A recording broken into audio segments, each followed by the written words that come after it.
हमको कोई महाराज जी कह के बुलाते ही नहीं, सब बोलते जय जय जय जय, बैठे जय जय। तो सुन करके अच्छा लगता है कि चलो बच्चे कथा सुनते हैं।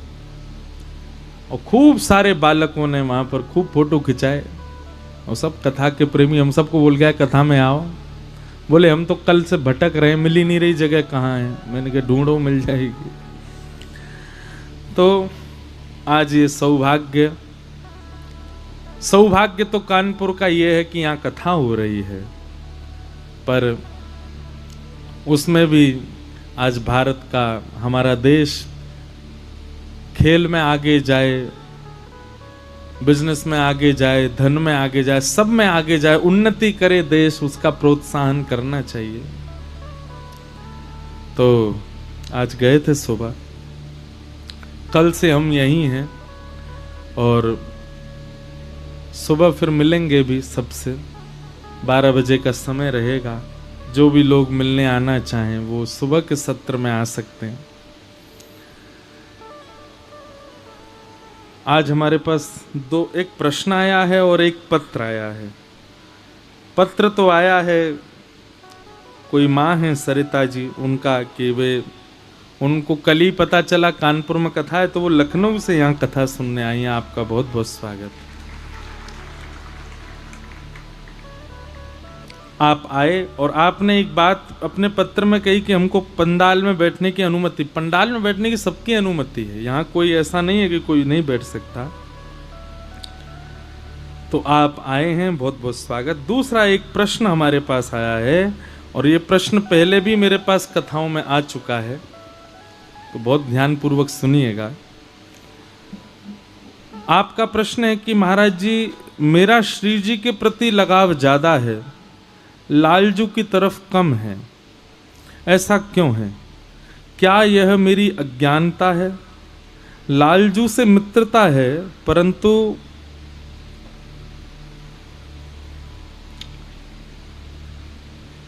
प्रेम आपका श्री जी से ही है। देखो, हम एक बात कथा में कहा करते हैं, हमारा जिससे प्रेम होता है ना, बहुत ध्यानपूर्वक सुनिएगा, हमारा जिससे प्रेम होता है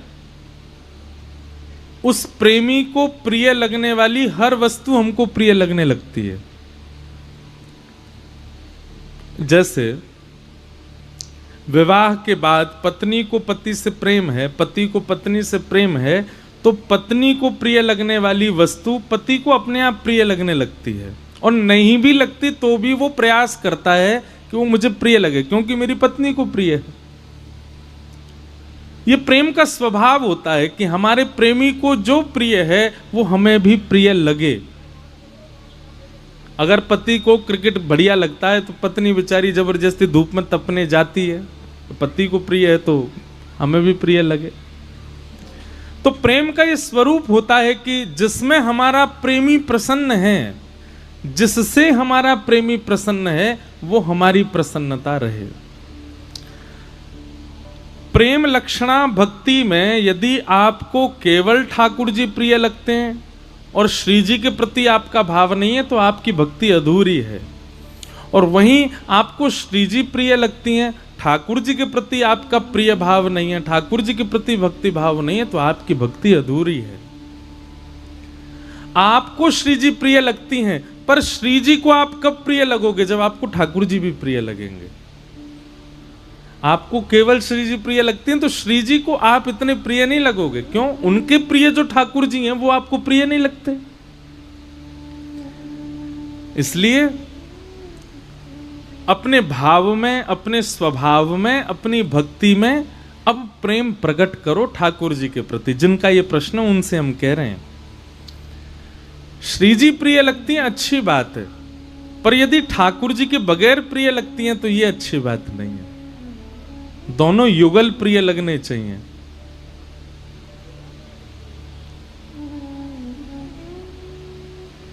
हमारे वृंदावन में सारे ठाकुरों के नाम क्या हैं? राधा रमण, राधा वल्लभ, श्री राधा कुंज बिहारी, श्री राधा गोविंद, श्री राधा मदन मोहन, श्री राधा गोपीनाथ, राधा नाम के अलावा, राधा नाम से ही प्रारंभ है सारे ठाकुरों के नाम।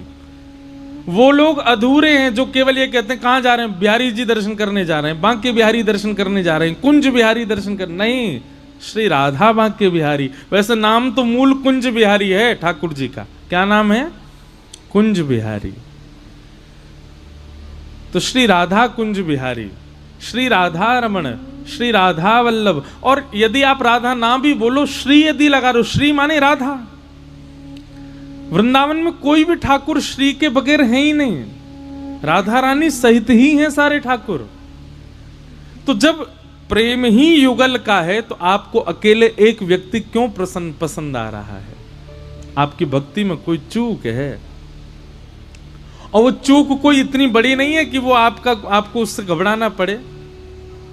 बस अब करना क्या है, अब ठाकुर जी की लीला सुनो। जिनको श्री जी बहुत प्रिय हैं वो ठाकुर जी की लीला सुना करो।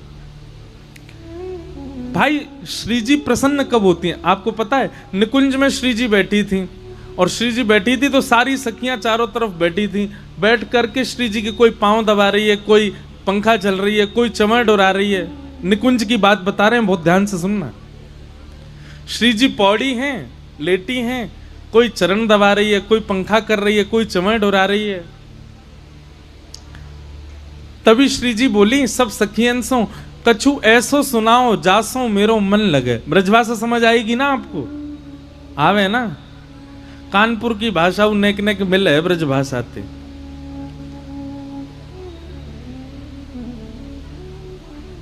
तो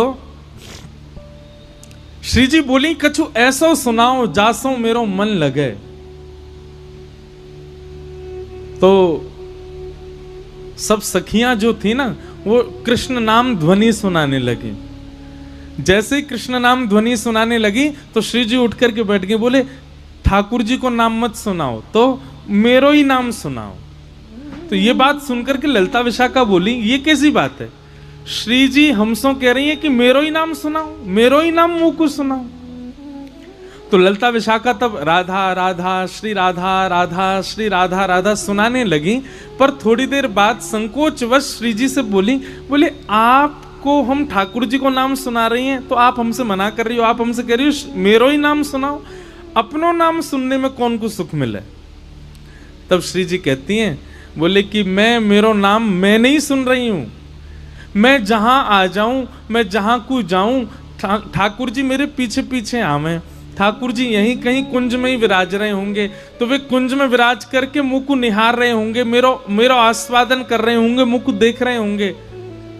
मैं जहां विराजूं ठाकुर जी वहीं आ जाएं, तो ठाकुर जी वहीं हैं, ठाकुर जी यहीं हैं, ठाकुर जी को सुख मिले। इसलिए कह रही हूं कि श्री राधा बोलो, क्योंकि वो यहीं बैठे हैं, वो सुन हुए बैठे।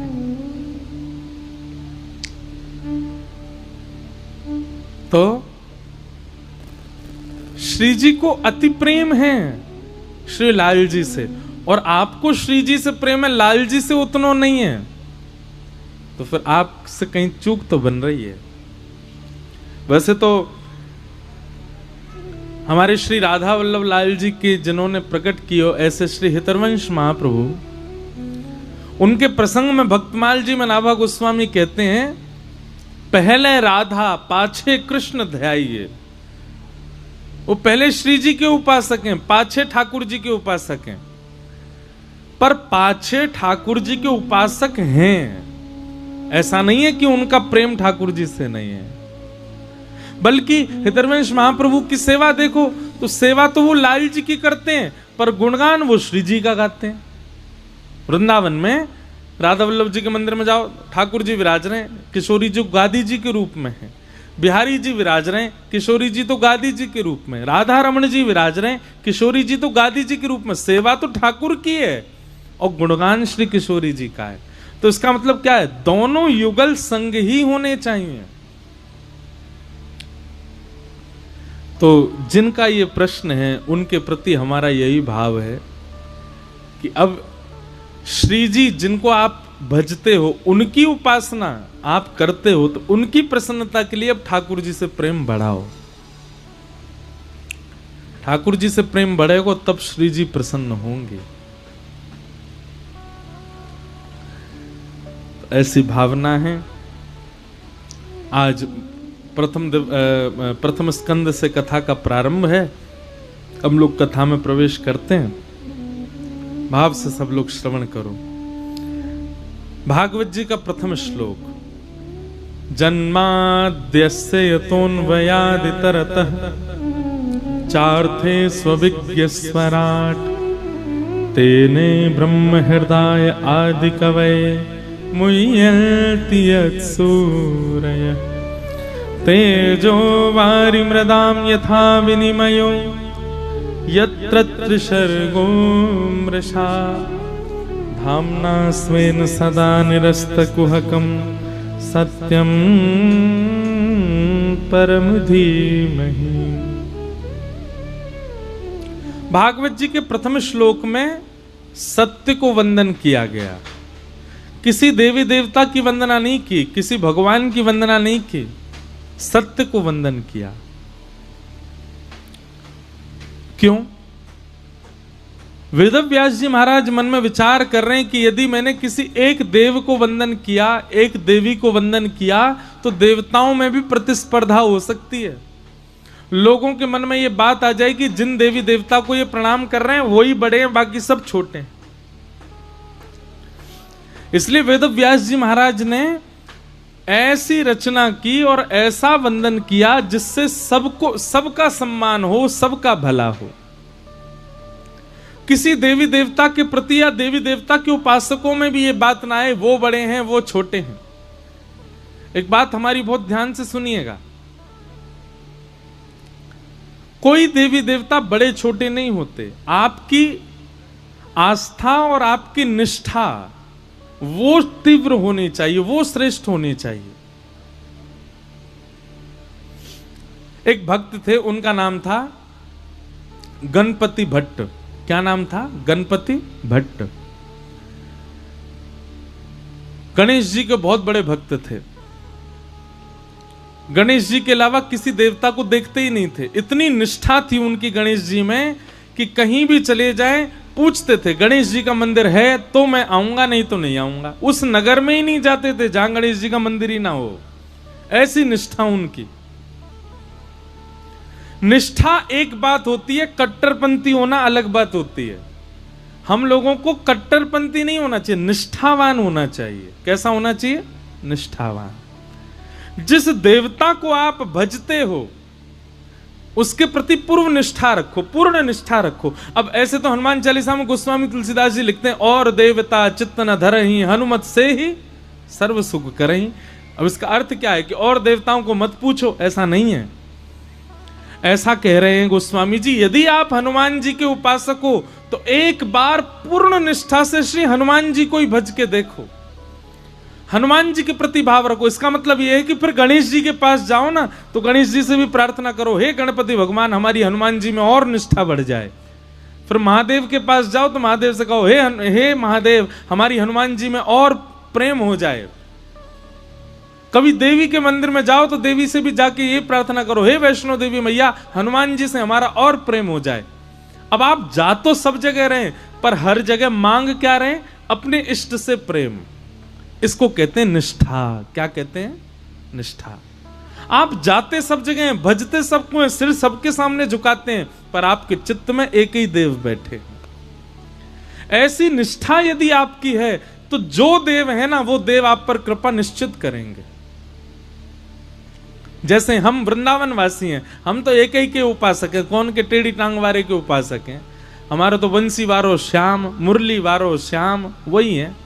अब भले ही हमको महाकाल जाना पड़े, भले ही हमको वैष्णो देवी जाना पड़े, भले ही हमको बंबई के सिद्धि विनायक जाना पड़े, भले ही हमको पूना के डगरू सेठ हलवाई गणेश जी के दर्शन करने जाना पड़े, कहीं भी जाएं, शनि देव के मंदिर में जाना पड़े, सब जगह जाते हैं।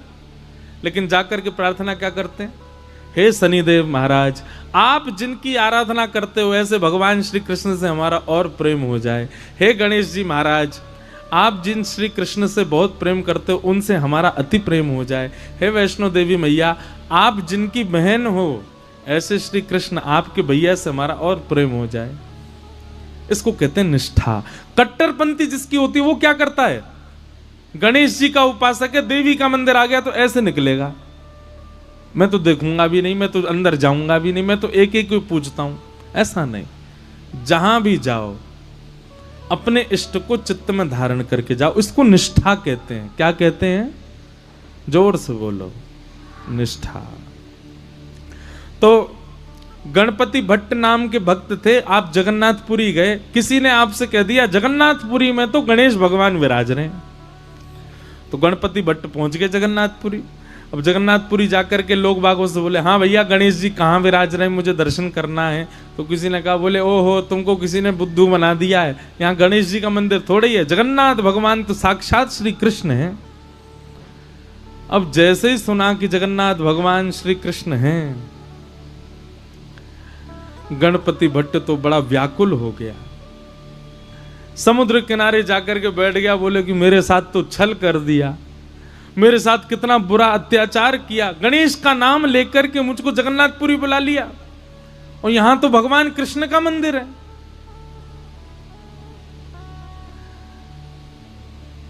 इतना व्याकुल हो गया, अपने चित्त पे हाथ रख के गणेश जी का स्मरण करने लगा। हे गणपति भगवान, मेरी निष्ठा टूट ना जाए, मेरी अनन्य भक्ति टूट ना जाए, मैं सदा आपका ही रहूं, कृपा करना नाथ। उसकी निष्ठा पर जगन्नाथ भगवान इतने रीझ गए। वो निष्ठा किस में रखता है? गणेश जी में। पर गणेश जी के प्रति निष्ठा इतनी अटूट थी कि जगन्नाथ भगवान उससे रीझ गए।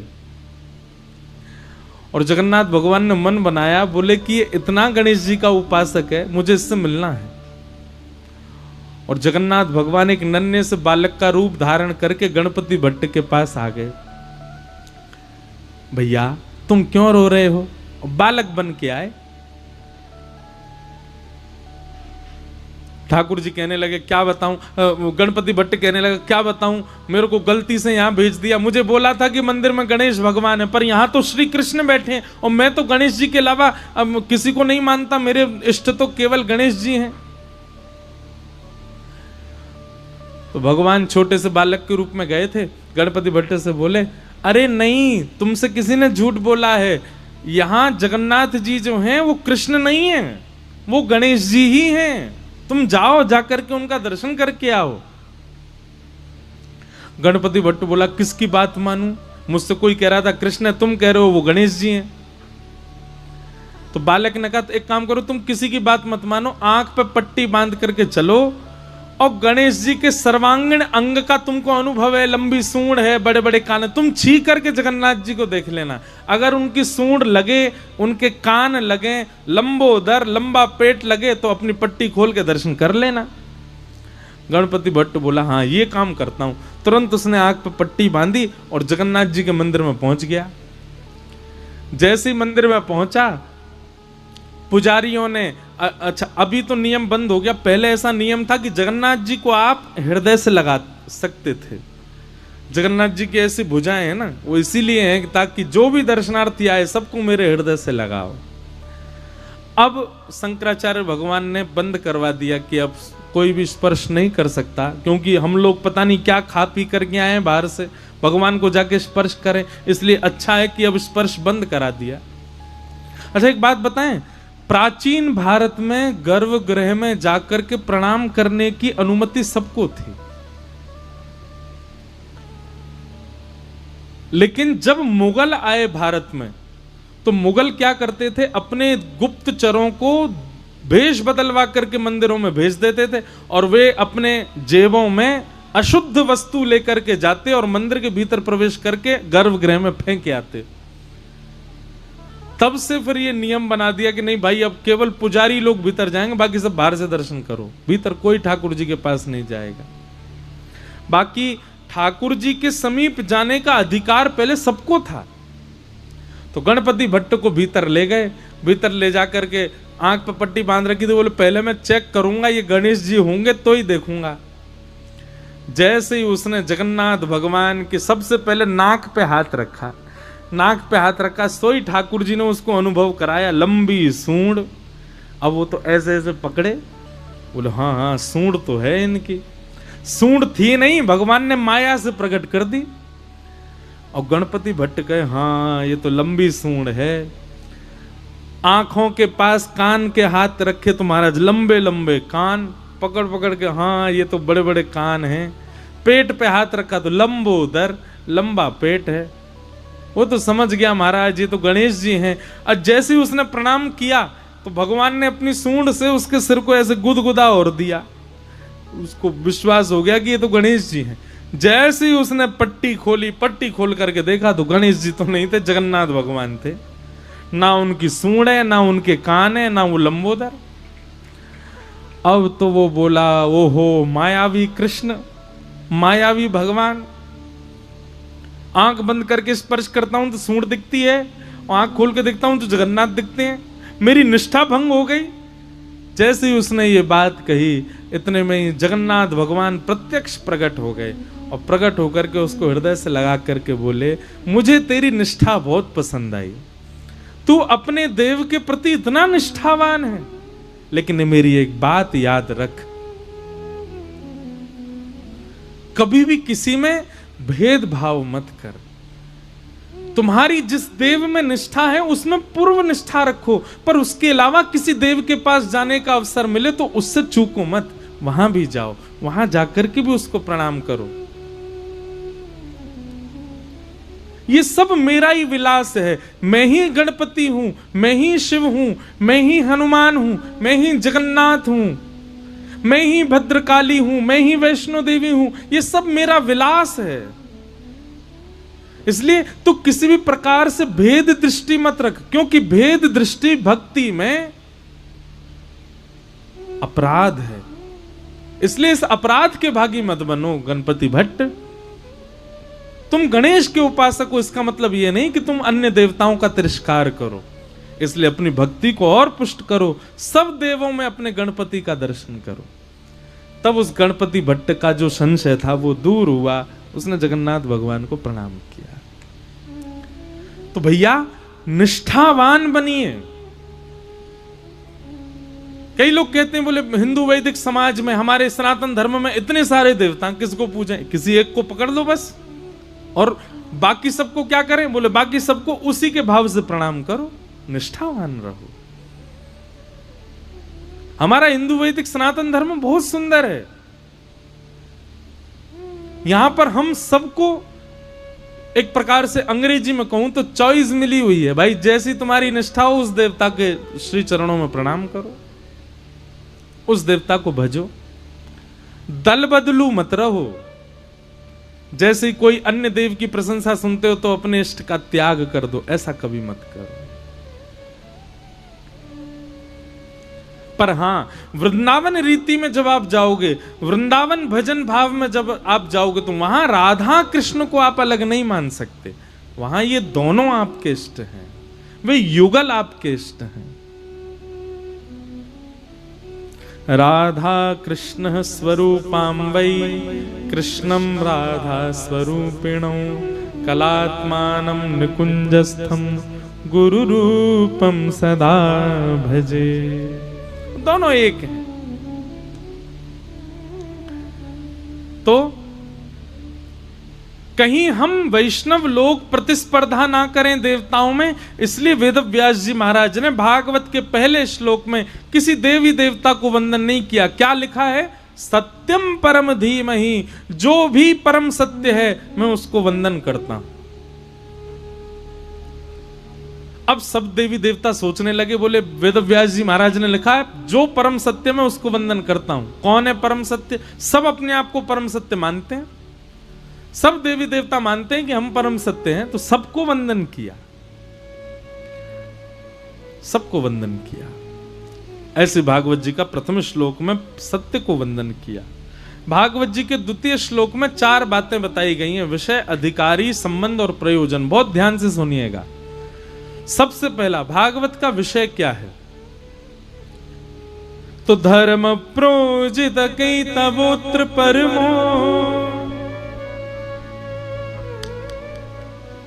सुनने वाले श्रोता के चित्त में परम धर्म की इच्छा प्रकट होना, यह भागवत का विषय है। एक होता है धर्म और एक होता है परम धर्म। हमारा धर्म क्या है बताइए? धर्म कहते किसको है? सुबह उठना, उठ करके स्नान करना, यह धर्म है। स्नान करके बाल भोग पाक करके माता पिता को प्रणाम करके अपने काम से बाहर जाना, ये धर्म है। दिन भर परिश्रम करके धन कमाना, ये धर्म है। रात्रि घर आकर के घर की सारी असुविधाओं को सुविधाओं को देखना, ये धर्म है। पत्नी को समय देना, बच्चों को समय देना, मित्रों को समय देना, परिवार के लिए विचार करना, ये सब धर्म है। ये परम धर्म नहीं है, ये धर्म है। हम जो जीते हैं सही तरीके से, सही मायने से, उस सबको धर्म कहा जाता है। आप व्यापारी हो, ये आपका धर्म है। मैं कथा वक्ता हूं, ये मेरा धर्म है। क्रिकेटर क्रिकेट खेलता, वो उसका धर्म है। ऑटो वाला रिक्शा चलाता है, ऑटो चलाता, वो उसका धर्म है। हम सब इस संसार में जो भी सत्कर्म कर रहे हैं वो सब धर्म कहलाता है। पर परम धर्म क्या है? रोज तिलक लगाना ये धर्म नहीं है, ये परम धर्म है। कंठी माला पहनना ये परम धर्म है। अपने गुरु का स्मरण करके नित्य नाम जप करना ये परम धर्म है। अगर कानपुर में कोई और कार्यक्रम चल रहा है, सांसारिक कार्यक्रम, आप उसमें जाते हैं तो वो आपका सामान्य धर्म माना जाएगा। पर आप कथा सुनने आए हैं, ये परम धर्म है, ये धर्म नहीं है। सीधी बात, जिन क्रियाओं को करने से संसार बढ़ता है वो धर्म है, और जिन क्रियाओं को करने से परलोक सुधरता है वो परम धर्म है। समझ में आई बात? अब आप जो कुछ भी करते हो, जिस क्रिया से आपका संसार सुधर रहा है वो सब धर्म है, लेकिन जिस क्रिया से आपका परलोक संवर रहा है वही परम धर्म है। और भागवत का विषय क्या है? श्रोता के चित्त में परम धर्म की और इच्छा प्रकट करना। कथा सुनने के बाद आप परम धर्म उपासक बन जाओगे। समझ में आई बात? ना समझ में आए ना कोई भी बात, तो आप एक कागज पेन लेके बैठा कीजिए, तुरंत लिखा कीजिए कि ये विषय मुझे समझ नहीं आया, या इस विषय में मेरा ये प्रश्न है। और जैसे आज 2 पत्र आए, ऐसे हमारे आने से पहले आप व्यास मंच पर रख दिया कीजिए। आपके प्रश्न संशय सब दूर होंगे। तो धर्म और परम धर्म, इन दोनों में यही भेद है। श्रीमद् भागवत परम धर्म की ओर ले जाती है। एक और उदाहरण दें। धर्म और परम धर्म का अर्थ क्या है?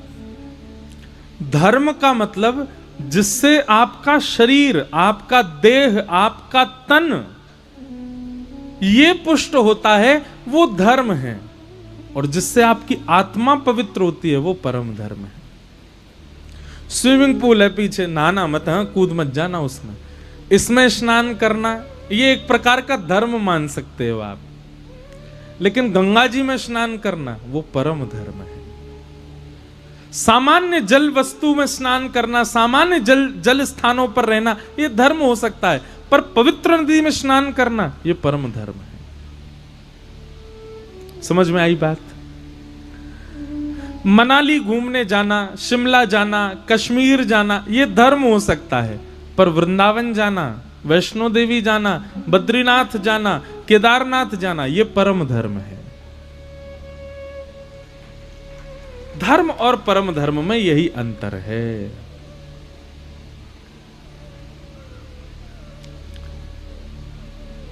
धर्म की एक और परिभाषा है धार्यते इति धर्म। धर्म किसे कहते हैं? जो धारण करना सिखाता है उसको धर्म कहते हैं। जैसे पात्र में आप चावल डाल दो, धारण करेगा। दूध डाल दो, धारण करेगा। कढ़ी डाल दो, धारण करेगा। पूड़ी डाल दो, धारण करेगा। जितना बड़ा पात्र उतने सामान डाल दो, सबको संभाल लेता है। ऐसे धर्म का मतलब पति, पत्नी, बच्चे, व्यापार, जीवन, मेरा जीवन, इसका जीवन, उसका जीवन, परिवार को सबको समेट करके संभाले, उसको धर्म कहते हैं। जो सबको संभाल करके एक पथ की ओर लेके चलता है उसको धर्म कहते हैं, और ऐसे व्यक्ति को धार्मिक कहते हैं। पर जो अपने कल्याण का मार्ग अपनाता है उसको परम धार्मिक कहते हैं। वो परम धार्मिक है। धर्म और परम। तो भागवत क्या करती है? धर्म नहीं सिखाती, परम धर्म सिखाती है। धर्म सीखने तो ये संसार धर्म सिखाता है, संसार का हर व्यक्ति आपको धर्म सिखाता है। आपने किसी से मित्रता की और मित्रता करने के बाद कुछ समय बाद आपको पता चला ये तो धोखा दे रहा है, तो उस व्यक्ति ने आपको धर्म बता दिया, आपको यह बात समझा दी कि भाई संसार में कोई भी धोखा दे सकता है, संसार में कोई भी विश्वास का पात्र नहीं है। तो आपको धर्म किसने सिखाया? संसार ही सिखाता है, पर परम धर्म भागवत जी सिखाती है। भागवत धर्म, भगवत प्राप्ति के मार्ग वो भागवत जी सिखाएंगे। आपको संसार में उज्जवल कैसे होना है, संसार में तीव्र कैसे होना है, संसार में प्रतिष्ठित कैसे होना है, ये तो आपको संसार सिखा देगा। ये आपको सीखने के लिए कथा में आने की जरूरत नहीं है। हाँ, वो बात अलग है कि 100 बातों में एक बात संसार की भी यहां बताई जाती है कि संसार में प्रतिष्ठित कैसे हुआ जाए, पर यहां बाकी की 99 बातें भगवत प्राप्ति की ही बताई जाएंगी।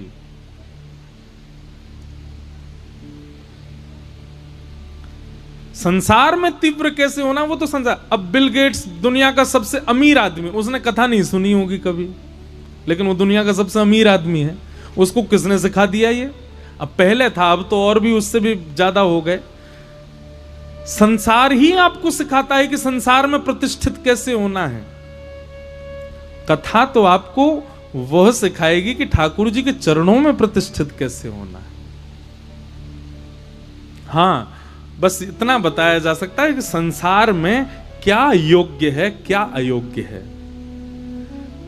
पर संसार में कितनी प्रतिष्ठा मिले, संसार में आप कितने तीव्र हो जाओ, ये कथा नहीं सिखाएगी आपको। भक्ति में आप कितने प्रतिष्ठित हो, ये कथा सिखाती। तो भागवत का विषय क्या है? परम धर्म का निरूपण करना हम आप सबके चित्त में।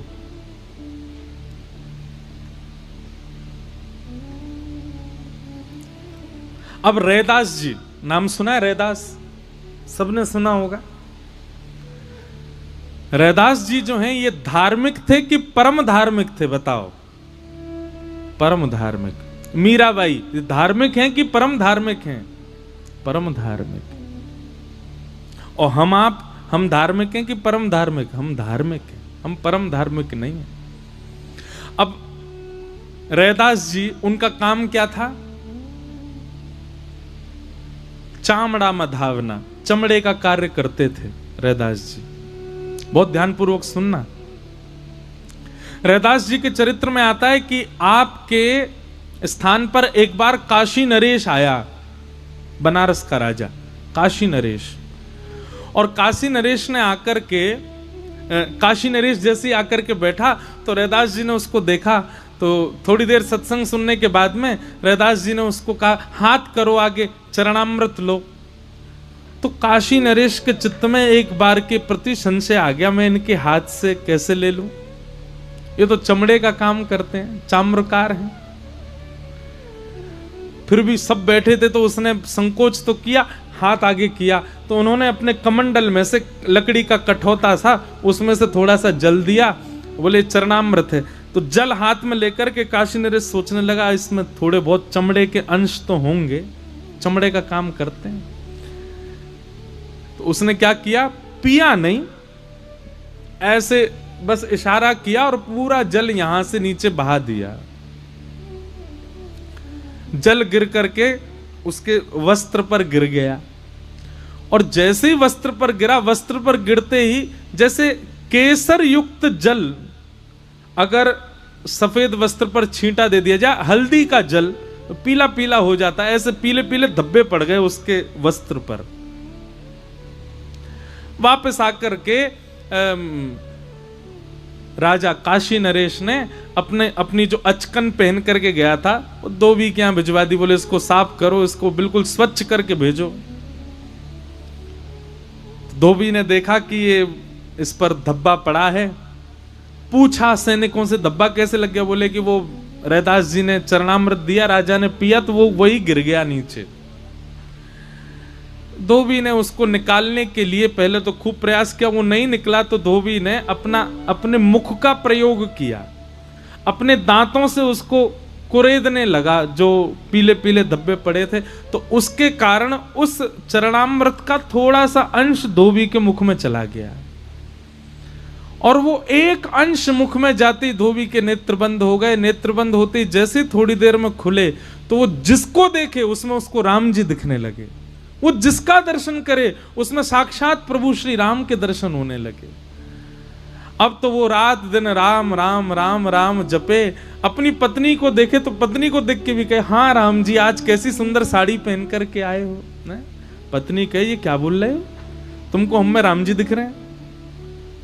किसी अपने बालक को देखे, ओहो नन्हे से राम जी कैसे मधुर मधुर चल रहे हैं। किसी मोटे ताजे व्यक्ति को देखे तो उसको देख के कहे, राम जी ने खूब सारा भोजन कर लिया, कैसे धाम धुल्ला से घूम रहे हैं। किसी सांवले से व्यक्ति को देखे, ओहो राम जी कैसे सांवले, धूप में तप गए बेचारे। किसी गोरे को देखे, ओहो गोरे गोरे राम दिखे। सब में राम दिखने लगे। घर के लोगों ने कहा, भैया ये क्या हो गया है हमारे परिवार के सदस्य को। बोले, जब से राजा की अचकन धोई है तब से ये राम ही राम कर रहे हैं। धोबिन गई राजा के दरबार में, बोले महाराज मेरे पति को बचाइए। बोले क्या हो गया। बोले आपकी अचकन आई थी धुलने के लिए, उसमें कुछ धब्बे लगे थे, रैदास जी के यहाँ आपने चरणामृत पिया था, उसके वो धब्बे थे। जब से मेरे पति ने उस धब्बे को दूर करने के लिए मुख से उसको थोड़ा सा स्पर्श किया है, तब से उनकी दृष्टि बदल गई, तब से उनकी वाणी बदल गई, तब से उनका स्वभाव बदल गया। वो सब में राम दिखते हैं। मुझको कहते हैं साड़ी वाले राम घूम रहे हैं। काशी नरेश ने जैसे ये बात सुनी, धोबी की जाकर के स्थिति देखी, वो जिद देख रहा है वहां राम जी दिख रहे हैं। काशी नरेश समझ गए। बोले मैंने रैदास जी के द्वारा दिए गए उस चरणामृत का अपमान किया, और इस धोबी ने एक अंश मुख में धारण कर लिया, इसकी दृष्टि बदल गई। काशी नरेश फिर से गए रैदास जी के पास, और रैदास जी के पास जाकर के और फिर से उन्होंने अपने, अब पिछली बार तो रैदास जी ने दिया था, अब की बार राजा बोला महाराज थोड़ा चरणामृत दे दो। तो रैदास जी बोले, भगवान आप काशी नरेश हैं, मैं एक चाम्रकार व्यक्ति हूं, मेरे यहाँ की वस्तु आपके योग्य नहीं है, मेरे यहाँ की वस्तु आपके सेवन के योग्य नहीं है, क्षमा करें मैं आज तो नहीं दे पाऊंगा। राजा के नेत्र सजल हो गए, क्षमा मांगने लगे। बोले भगवान मैं आपके रूप को जान नहीं पाया, मैं आपके भाव को समझ नहीं पाया, मैं आपकी स्थिति नहीं पहचान पाया, उसके लिए मुझे क्षमा करें। ये परम धार्मिक व्यक्ति का स्तर है। जात पात पूछे नहीं को, हरि को भजे सो हरि को हो। एक बात बताएं आपको, हम जातियों में व्यवस्थित कब तक हैं पता है? जब तक हम ठाकुर जी के नहीं हुए, जब तक हम कोई श्रेष्ठ नहीं बने। जैसे ही हम ठाकुर जी के हो जाते हैं, भक्ति के प्रवर्तक हो जाते हैं, भक्ति में श्रेष्ठ हो जाते हैं, फिर कोई नहीं पूछता कि आप ब्राह्मण हो, आप क्षत्रिय, आप वैश्य हो, आप शूद्र हो, कौन हो, आप जो भी हो आप श्रेष्ठ हो। इसलिए एक प्रकार से ये जाति भी ना, ये भी केवल हमारे लिए एक चैलेंज है। अगर तुम में सामर्थ्य हो, अपने भजन बल से अपनी जाति से ऊपर निकल के दिखाओ। निश्चित है अगर किसी के माथे पर उर्दपुंड हो, पीला पीला चंदन लगा रखा हो, और वो व्यक्ति चाहे कोई भी हो, आप उसको देखेंगे तो आपके हाथ अपने आप जुड़ेंगे, आपके मुख से अपने आप राधे राधे निकलेगा। हम आज स्टेडियम गए, सबरे बच्चा राधे ही राधे बोल रहे थे। अरे कहाँ तक गए, हमारी जो सीट थी ना, कल ही रात में देखी तो वो नीचे वाली सीट मिली, तो नीचे से दिख ही नहीं रहा था मैच। हम जैसे ही बाहर गए तो वो जो टिकट चेक करते हैं, तो पुलिसकर्मी ने हमको देखा, बोले महाराज जी आप कहीं देखे देखे से लग रहे हो। मैंने भैया वृंदावन से आए। ओहो वृंदावन से, ऊपर वाली सीट पे बैठो आप जाके। किसका प्रभाव? तिलक का प्रभाव, धोती का प्रभाव। आपका वैष्णव भेष, आपकी वैष्णवता, आपका स्वभाव, आपका चरित्र आपकी जाति के भेद को नष्ट कर देता है। फिर आपसे कोई नहीं पूछता आप कौन हो, आप जो भी हो आप श्रेष्ठ हो, आप प्रणाम के योग्य हो। ये परम धर्म है और ये भागवत जी सिखाती है।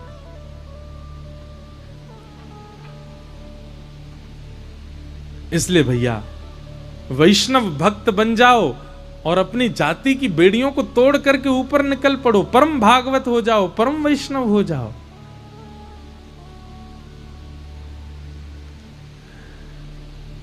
तो श्रीमद् भागवत क्या करती हैं?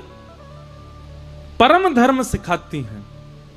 ये भागवत का विषय। अब दूसरी बात, भागवत का अधिकारी कौन है? तो कहते हैं निर्मत्सराणाम सताम, जिसके चित्त में मात्सर्य दोष नहीं है। मात्सर्य दोष किसको कहते हैं? बहुत ध्यानपूर्वक सुनिए सब लोग, इधर देखो।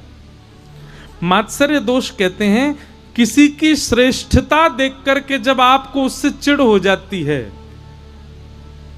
आपसे किसी ने कहा हमारे बच्चे के तो 99% मार्क्स आए हैं, 99% आए हैं, और आपके ये सुनते ही हृदय में आग लग जाए हमारे बच्चा के तो नहीं आए, तो समझो आप कथा के अधिकारी नहीं हो। लेकिन आपके बालक के 70% आए और सामने वाले के 95% आए और यह सुनकर के आप प्रसन्न हो जाओ, तो समझ जाना आप ही भक्ति के पथ के अधिकारी हो। किसी की श्रेष्ठता और उज्जवलता से आपको पीड़ा नहीं होती है, तब आप कथा के अधिकारी हो। क्षमा करें, ये प्रतिस्पर्धा का भाव, ईर्ष्या का भाव यदि आपके चित्त में बहुत प्रकट होता है तो आप कथा में आकर के भी आप कथा समझ नहीं पाओगे। कथा में बैठकर के भी आपको ऐसा लगेगा मुझे समझ में तो आ नहीं रही, मुझे तो नींद आ रही है। क्यों? निश्चित ही आपके हृदय में ईर्ष्या का भाव है। अगर ईर्ष्या का भाव चित्त में नहीं होता, हो ही नहीं सकता कि आपका कथा में मन ना लगे।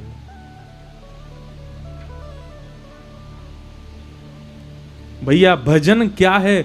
भजन का मतलब यह नहीं कि नाम जब आप कितना करते हो, भजन का मतलब यह कि आपने अपनी बुरी कितनी आदतों को सुधारा है। आदत बुरी सुधार लो, एक पद हम गाते हैं कथा में, सब लोग गाना मेरे साथ। भजन किसको कहते हैं? सुनो। मन की तरंग मार लो, बस हो गया भजन हो। सब लोग गाओ। बस हो गया भजन। देखो आपका मन हो रहा है कि कानपुर की चाट खानी है हमको, बहुत जोर से मन हो रहा है, चाट खानी है, लेकिन उसी समय आपने क्या किया? रसोई घर में गए, करेला की सब्जी रोटी से खा ली। इच्छा तो हो रही थी चाट की, पर खाया क्या आपने? करेला की कसेली सब्जी खा करके मन को मार लिया। आप भजनानंदी हो। आपका मन हो रहा है कि हमको वहां घूमने जाना है, लेकिन तभी आप अपना रास्ता बदल करके वृंदावन घूम करके चले आए, तो आप भजनानंदी हो। आपको पता चला कानपुर में बहुत बड़ा कोई गायक आया है, उसका कॉन्सर्ट हो रहा है, पर आप वो छोड़ के कथा सुनने आ गए, तो आप भजनानंदी हो। नाचने कूदने खेलने के लिए आपको कोई स्थान मिले, लेकिन आप उस स्थान का त्याग करके कहीं भक्ति भागवत भजन में नृत्य करने जा रहे हो, तो आप भजनानंदी हो। आप अपनी इच्छाओं को मार करके भक्ति मार्ग को चुनते हो, तो आप भजनानंदी। आदत बुरी सुधार लो, बस हो गया भजन हो। आदत बुरी सुधार लो, बस हो गया भजन। हे मन की तरंग मार लो, मन की तरंग मार लो। आदत बुरी सुधार लो, आदत बुरी सुधार लो। ओ बस हो गया भजन, मन की तरंग मार लो, बस हो गया भजन। मन की तरंग मार लो, बस हो गया भजन। हे कोई तुम्हें बुरा कहे, सुनकर करो क्षमा। कोई तुम्हें बुरा कहे, सुनकर करो क्षमा।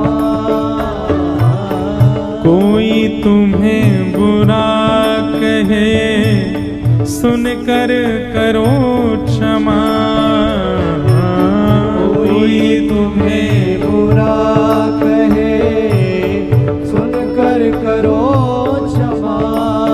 ओ अपनी वाणी का स्वर संभाल लो, अपनी वाणी का स्वर संभाल, अपनी वाणी का स्वर संभाल लो, अपनी वाणी का स्वर संभाल लो। ओ बस हो गया भजन, हो वाणी का स्वर संभाल लो, बस हो गया भजन। मन की तरंग मार लो, बस हो गया भजन हो। मन की तरंग मार लो, बस हो गया भजन। मन की तरंग मार लो, बस हो गया भजन हो। मन की तरंग मार लो, बस हो गया। श्री राधा रमण लाल की।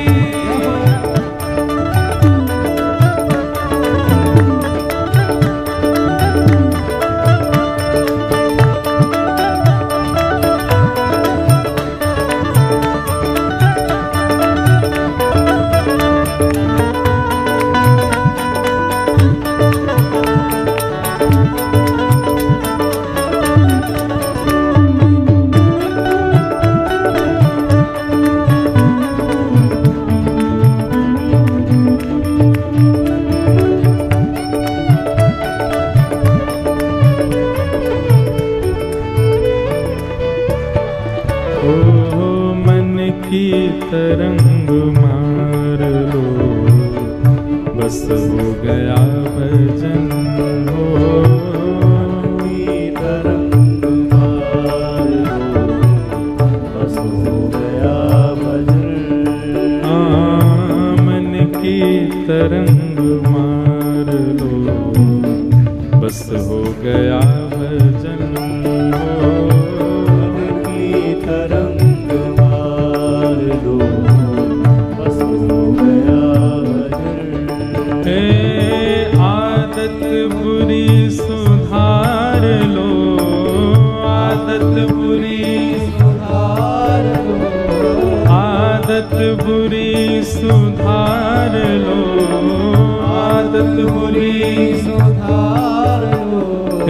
बस हो गया भजन, मन की तरंग मार लो, बस हो गया भजन। की तरंग मार लो, बस हो गया भजन। ओ नेकी सभी के साथ में बन जाए तो करो, नेकी सभी के साथ में बन जाए तो करो। नेकी सभी के साथ में बन जाए तो करो, नेकी सभी के साथ में बन जाए तो करो। सतगुरु महिमा जान लो, सतगुरु महिमा जान लो, सतगुरु महिमा जान लो, सतगुरु महिमा जान लो। बस हो गया भजन हो, सतगुरु महिमा जान लो, बस हो गया भजन। सतगुरु महिमा जान लो, बस हो गया भजन। सतगुरु महिमा जान लो, बस हो गया भजन। ओ आदत बुरी सुधार लो, आदत बुरी सुधार लो, बस हो गया भजन। मन की तरंग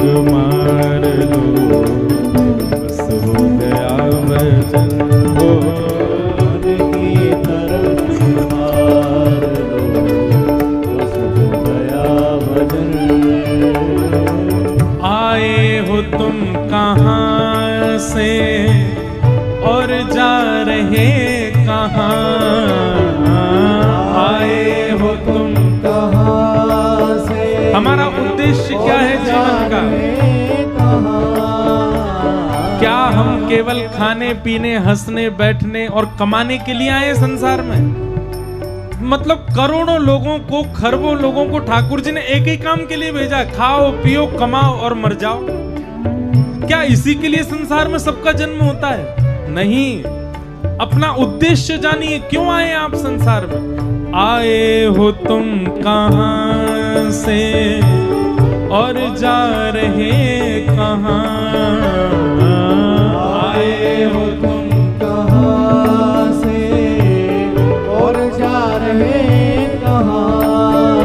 ओ मन से सही विचार लो, मन से सही विचार, मन से सही विचार लो, मन से सही गाओ। ए बस हो गया भजन हो, मन से सही विचार लो, बस हो गया भजन। ए मन से सही विचार लो, बस हो गया भजन। मन से सही विचार लो, बस हो गया भजन। मन की तरंग मार लो, बस हो गया भजन। मन की तरंग मार लो, बस हो गया भजन। गोविंद बोलो हरि गोपाल बोलो, गोविंद बोलो हरि गोपाल बोलो, गोविंद बोलो हरि गोपाल बोलो। गोविंद बोलो हरि गोपाल बोलो। श्री राधा रमण हरि गोविंद बोलो, श्री राधा रमण हरि गोविंद बोलो। श्री राधा रमण हरि गोविंद बोलो। श्री राधा रमण हरि गोविंद बोलो। हरि गोविंद बोलो गोपाल बोलो, गोविंद बोलो गोपाल बोलो। हरि गोविंद बोलो गोपाल बोलो, गोविंद बोलो गोपाल बोलो। हरि गोविंद बोलो गोपाल बोलो, हरि गोविंद बोलो गोपाल बोलो। हरि गोविंद बोलो गोपाल बोलो। हरि गोविंद बोलो गोपाल बोलो। मन की तरंग मार लो, बस हो गया भजन। आदत बुरी सुधार लो, बस हो गया भजन। यही भजन है। ऐसे भजन का क्या फायदा कि नाम जब तो खूब करते हैं, कथा तो खूब सुनते हैं, लेकिन परिवर्तन कुछ नहीं है।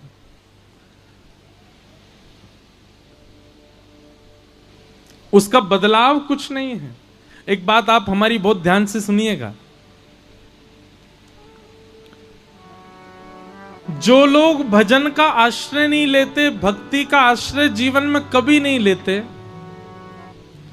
लेकिन वैसे किसी के साथ छल नहीं करते, कपट नहीं करते, गंदा खाते नहीं, गंदा पीते नहीं, पर हां भजन भी नहीं करते, जीवन जीते हैं, शुद्धता से जीते हैं, पर भजन मार्ग में नहीं है, ऐसे लोगों को पाप नहीं लगता।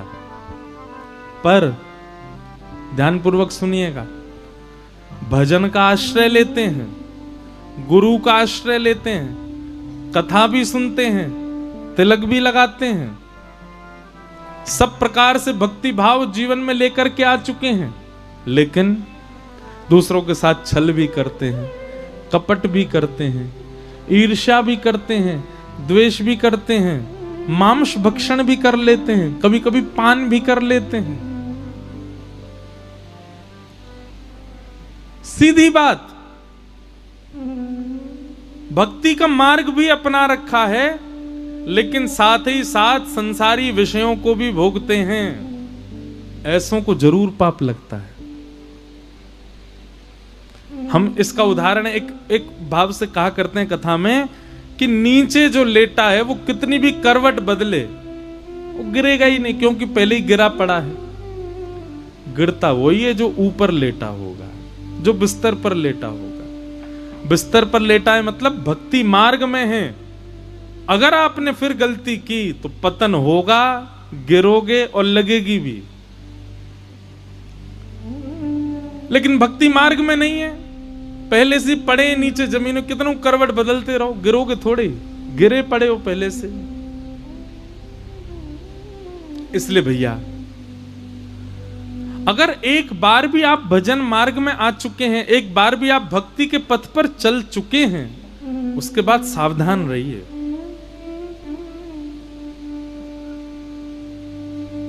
भैया जो पैदल चल रहा है ना, पहुंच तो वो भी जाएगा जहां उसको पहुंचना है।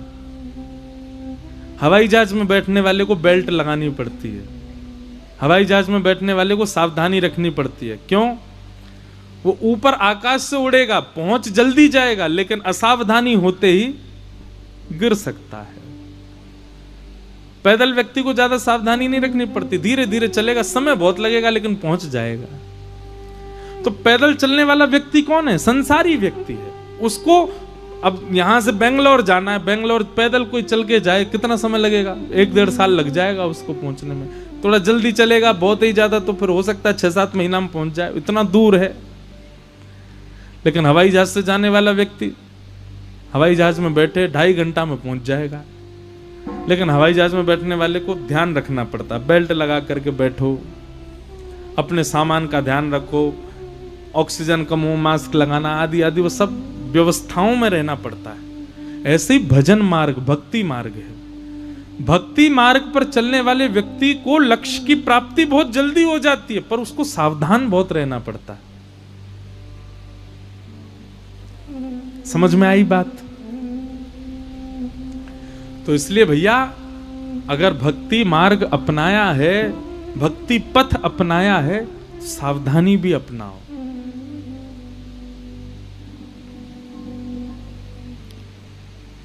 कथा आप सुनते हैं लेकिन आपके चित्त से ईर्ष्या नहीं गई है, तो आपका कथा सुनना व्यर्थ है। हम तो कथा में एक ही बात कहते हैं, क्रोध कम नहीं हो चलेगा, लोभ कम नहीं हो चलेगा, ईर्ष्या नष्ट होनी चाहिए कथा से। ईर्ष्या नष्ट हो गई तो बाकी के सारे अवगुण आपके नष्ट होते चले जाएंगे। और ईर्ष्या नष्ट नहीं हुई तो एक प्रकार से ईर्ष्या को आप ये समझिए, ये ईर्ष्या जो है ना, ये ईर्ष्या ही छत है पाप की, इसी के नीचे सब बैठे हैं। अगर ये छत नहीं टूटी तो भीतर जितने बैठे हैं सब सुरक्षित हैं। काम, क्रोध, लोभ, मोह, द्वेष, अभिनिवेश, अहंता, ममता, चिंता, ये सब ईर्ष्या के नीचे ही बैठे हैं। ईर्ष्या नष्ट होनी चाहिए। हम तो ये कहते हैं कि रोज कथा सुनो, और हर दिन कथा सुनने के बाद जब आप वापस कानपुर शहर जाओ, देखो एक बात हमारी सत्य मानना, ईर्ष्या सबको होती है किसी ना किसी से, और जिससे भी आपको ईर्ष्या होती है, कथा सुनने के बाद उसका फोटो जरूर देखा करो। अगर वो अच्छा सा लग रहा है, वो पहले से प्रिय लग रहा है, अब पहले से ज्यादा उसमें गुण दिख रहे हैं, अब ईर्ष्या का भाव नहीं, तो समझो कि आप पर कथा असर कर रही है। ऐसा व्यक्ति जिसको देख के महाराज जल फूक जाते हैं, आंखें लाल पड़ जाती हैं, रोज देखो उसको। 7 दिन में ये स्थिति हो जाए जैसे उस धोबी को अपनी पत्नी में राम जी दिखने लग गए, ऐसे जिससे आपको ईर्ष्या है उसमें आपको ठाकुर जी दिखने लग जाए। देखो ठाकुर जी तो नहीं दिखेंगे, इतने तो हम कलयुग में रहते हैं, इतने तो पवित्र आत्मा नहीं है, पर हाँ उसके अवगुण अदृश्य हो जाएं, गुण दिखने लग जाए, तो समझो कथा आप पर असर कर रही है। राम जी को रावण में अवगुण नहीं दिख रहे हैं, इसलिए अंगद को भेजा, पहले जाओ समझा करके आओ, मान जाएगा। इसीलिए हनुमान जी को भेजा पहले। राम जी को अवगुण दिख रहा होता तो पहले ही जाकर के पहले रावण को ही मारते। हनुमान जी के द्वारा अल्टीमेटम नहीं भिजवाते, अंगद के द्वारा पहले सूचना नहीं भिजवाते। रावण में तब भी राम जी को गुण दिख रहा। और रावण की दृष्टि कैसी है? राम जी के गुण किसने जाकर के नहीं बताए रावण को, लेकिन फिर भी रावण को अवगुणी दिख रहे हैं राम जी में। वो वनवासी मेरा क्या बिगाड़ेगा, उसको फिर भी अवगुणी दिख रहा है। तो अवगुण दिखना, ईर्ष्या चित्त में रहना, ये सांसारी पापी व्यक्ति का लक्षण होता है। और कथा ईर्ष्या नष्ट करती है। भागवत के प्रथम स्कंद के 2 श्लोक में ही लिखा है, निर्मत्सराणाम सताम मात्सर्य दोष, यदि मात्सर्य दोष मतलब ईर्ष्या अगर आपकी नष्ट नहीं हुई तो आप भक्ति मार्ग में आगे नहीं बढ़ पाओगे। ईर्ष्या खत्म कीजिए, ईर्ष्या मत रखिए।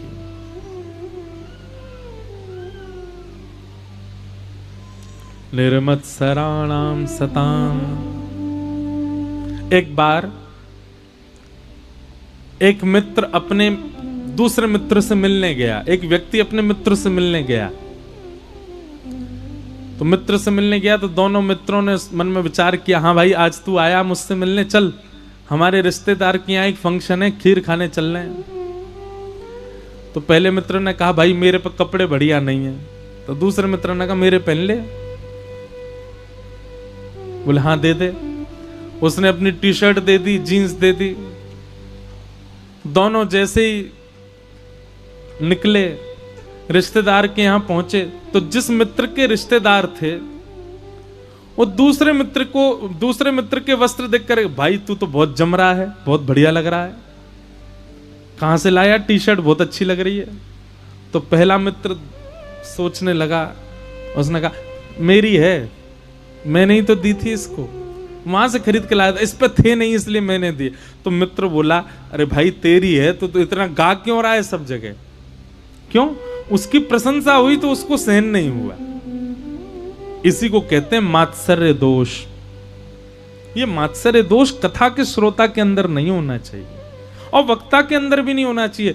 दोनों के अंदर यदि मात्सर्य दोष होगा तो क्या होगा, श्रोता को कथा समझ में नहीं आएगी और वक्ता कथा समझा नहीं पाएगा। इसलिए मात्सर्य दोष नहीं होना चाहिए। आपके भजन का सबसे पहला रूप यही होना चाहिए कि मेरे भीतर से मात्सर्य दोष नष्ट हो। दूसरा, वैद्यम वास्तव मत्र वस्तु शिवदम तापत्रयोन्मूलनम श्रीमद्भागवते महामुनि कृते किंबा परीरीश्वर सद्यो हृदय वरुध्यते त्रिकृत भी शुश्रूषुभिस्तच्छणा। कथा सुनने से बंधुओं एक ही चीज होगी, एक ही लाभ होगा आपको, कृष्ण आपको प्रिय लगने लगेंगे। आप सोचो कि कथा सुनने से आपके व्यापार में वृद्धि हो जाए, कथा सुनने से आपका यश हो जाए, कथा सुनने से आप ऐश्वर्यवान हो जाओ, कथा सुनने से आप संपत्तिवान हो जाओ। सत्संग करने से केवल एक चीज बढ़िया होगी, क्या?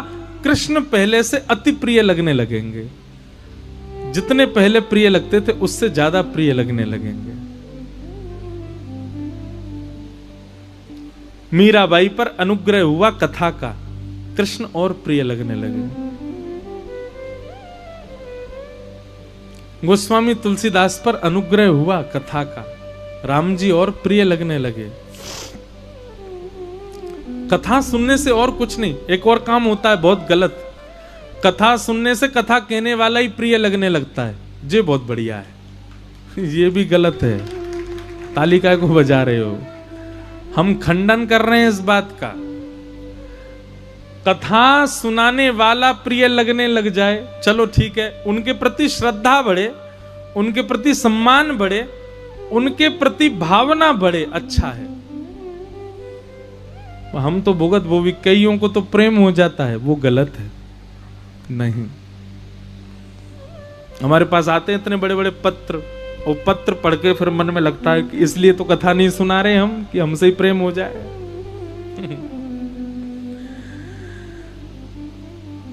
हम तो बिचौलियां हैं, मतलब लड़का के लिए लड़की बताने वाला, लड़की के लिए लड़का बताने वाला। लेकिन उल्टा हो गया, क्या? लड़की के लिए लड़का बताया था, लड़की को बिचौलिया ही पसंद आ गया। तो वो तो फिर अपराध हो जाएगा ना। वक्ता के प्रति, कथा कहने वाले के प्रति श्रद्धा हो, सम्मान हो, भावना हो, पर प्रेम तो कृष्ण से ही होना चाहिए। प्रेम तो उनसे ही बढ़ना चाहिए।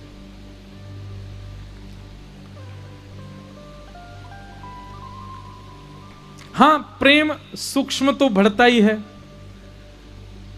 जिसकी आप कथा सुनते हैं, जिसका आप सत्संग सुनते हैं, जो आपको सुधार रहा है, जो आपको पथ दिखा रहा है, उसके प्रति एक भाव, प्रेम भाव होना सामान्य एक बात अलग है, पर उसको प्रियतम मत मानो, उसके प्रति प्रियतम बुद्धि मत रखो, वो अपराध है।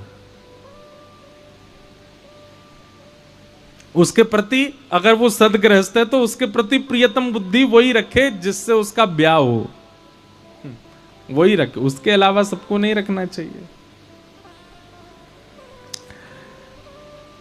कथा सुनने के बाद तो ठाकुर जी प्रिय लगने चाहिए, भगवान प्रिय लगने चाहिए।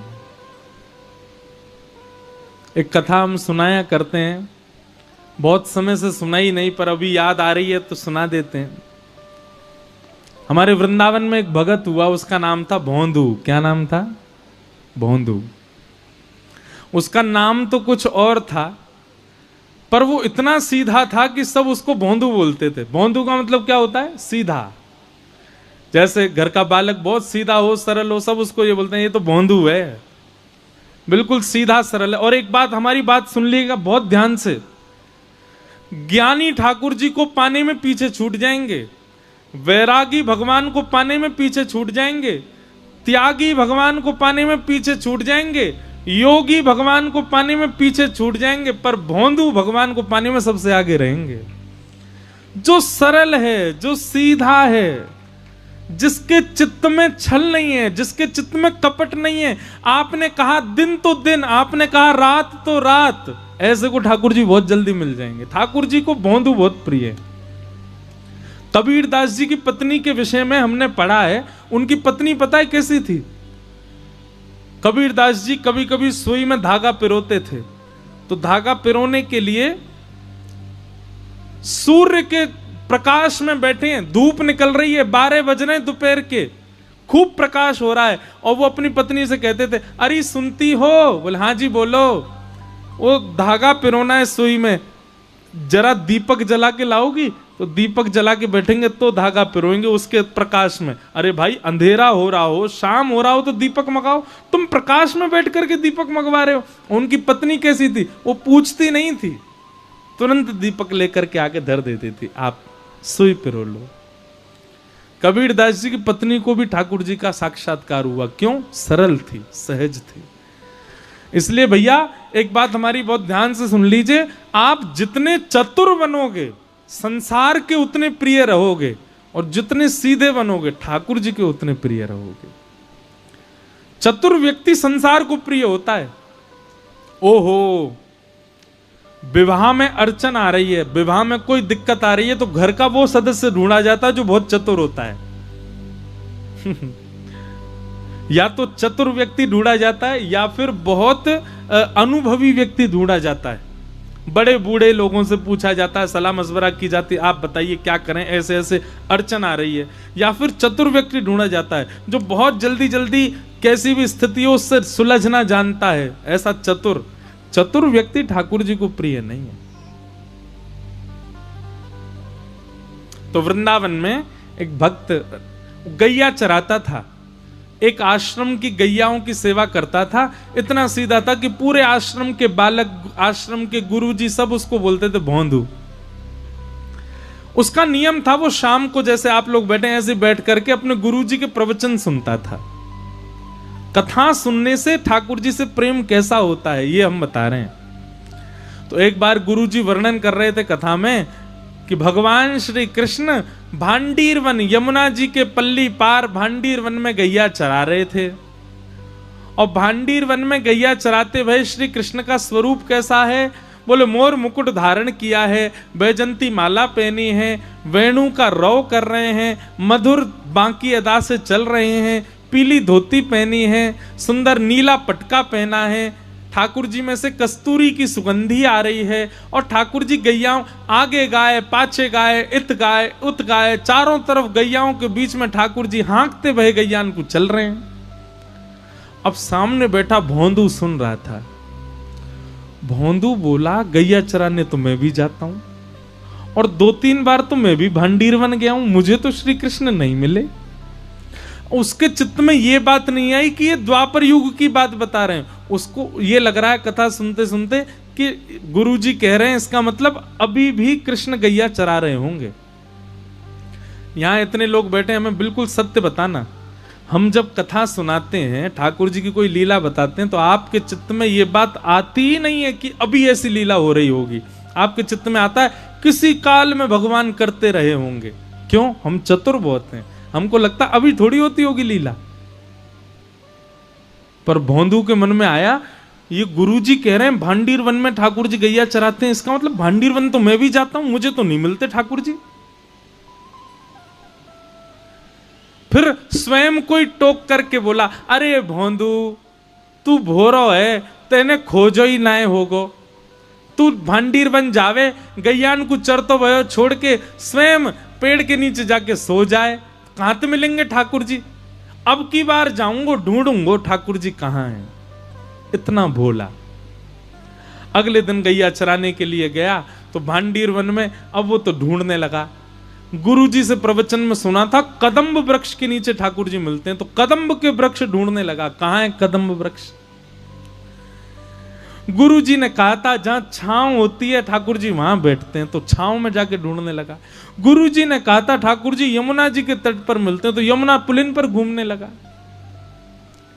1 दिन 2 दिन 3 दिन 4 दिन, अब तो रोज भोंदू ढूंढे, पूरा भांडीर वन ढूंढ लिया। 4 दिन बाद श्री राधा रमन लाल जी से रुका नहीं गया, बोले कि ये भोंदू रोज ढूंढता है मुझको, इसको लगता है मैं गैया चराने आता हूं, आज इसकी मनोकामना पूरी कर ही देता हूं। और आज भोंदू जैसे ही भांडीर वन में गया गैया चराने के लिए, तभी क्या दिखता है, असंख्य गायों का झुंड सामने से आ रहा है, विशाल सींग सब गैयाओं के, ये महाराज विशाल गैया। और जैसे ही वो गैया इतर हुई, इतर होते ही उसने क्या देखा, श्याम वर्ण त्रिभंग लली पीतांबरी पहने हुए श्री बाल कृष्ण चलते हुए उसकी ओर आ रहे। मोती की लड़ धारण करी है, घुंघराले केश हैं, एक मोर पिछ ऊपर पहना हुआ है, कानों में मकराकृत कुंडल हैं, गले में सुंदर वैजंती माला है, ऊंची धोती पहनी है, पांवों में मोटे मोटे कड़ूला पहने हैं, हाथों में कंगन पहने हैं, बाजूबंद पहने हैं, कटाक्ष कटीले नेत्र हैं, मधुर मुस्कान है, श्याम वर्ण के ठाकुर जी चलते भय गैया चराते भय आ रहे हैं। ऐसे बढ़िया सुंदर एक डंडा अपने कंधा पे लगा के और दोनों हाथ ऐसे उस पर पधरा करके ठाकुर जी चलते भई गैयान के पीछे पीछे आ रहे हैं।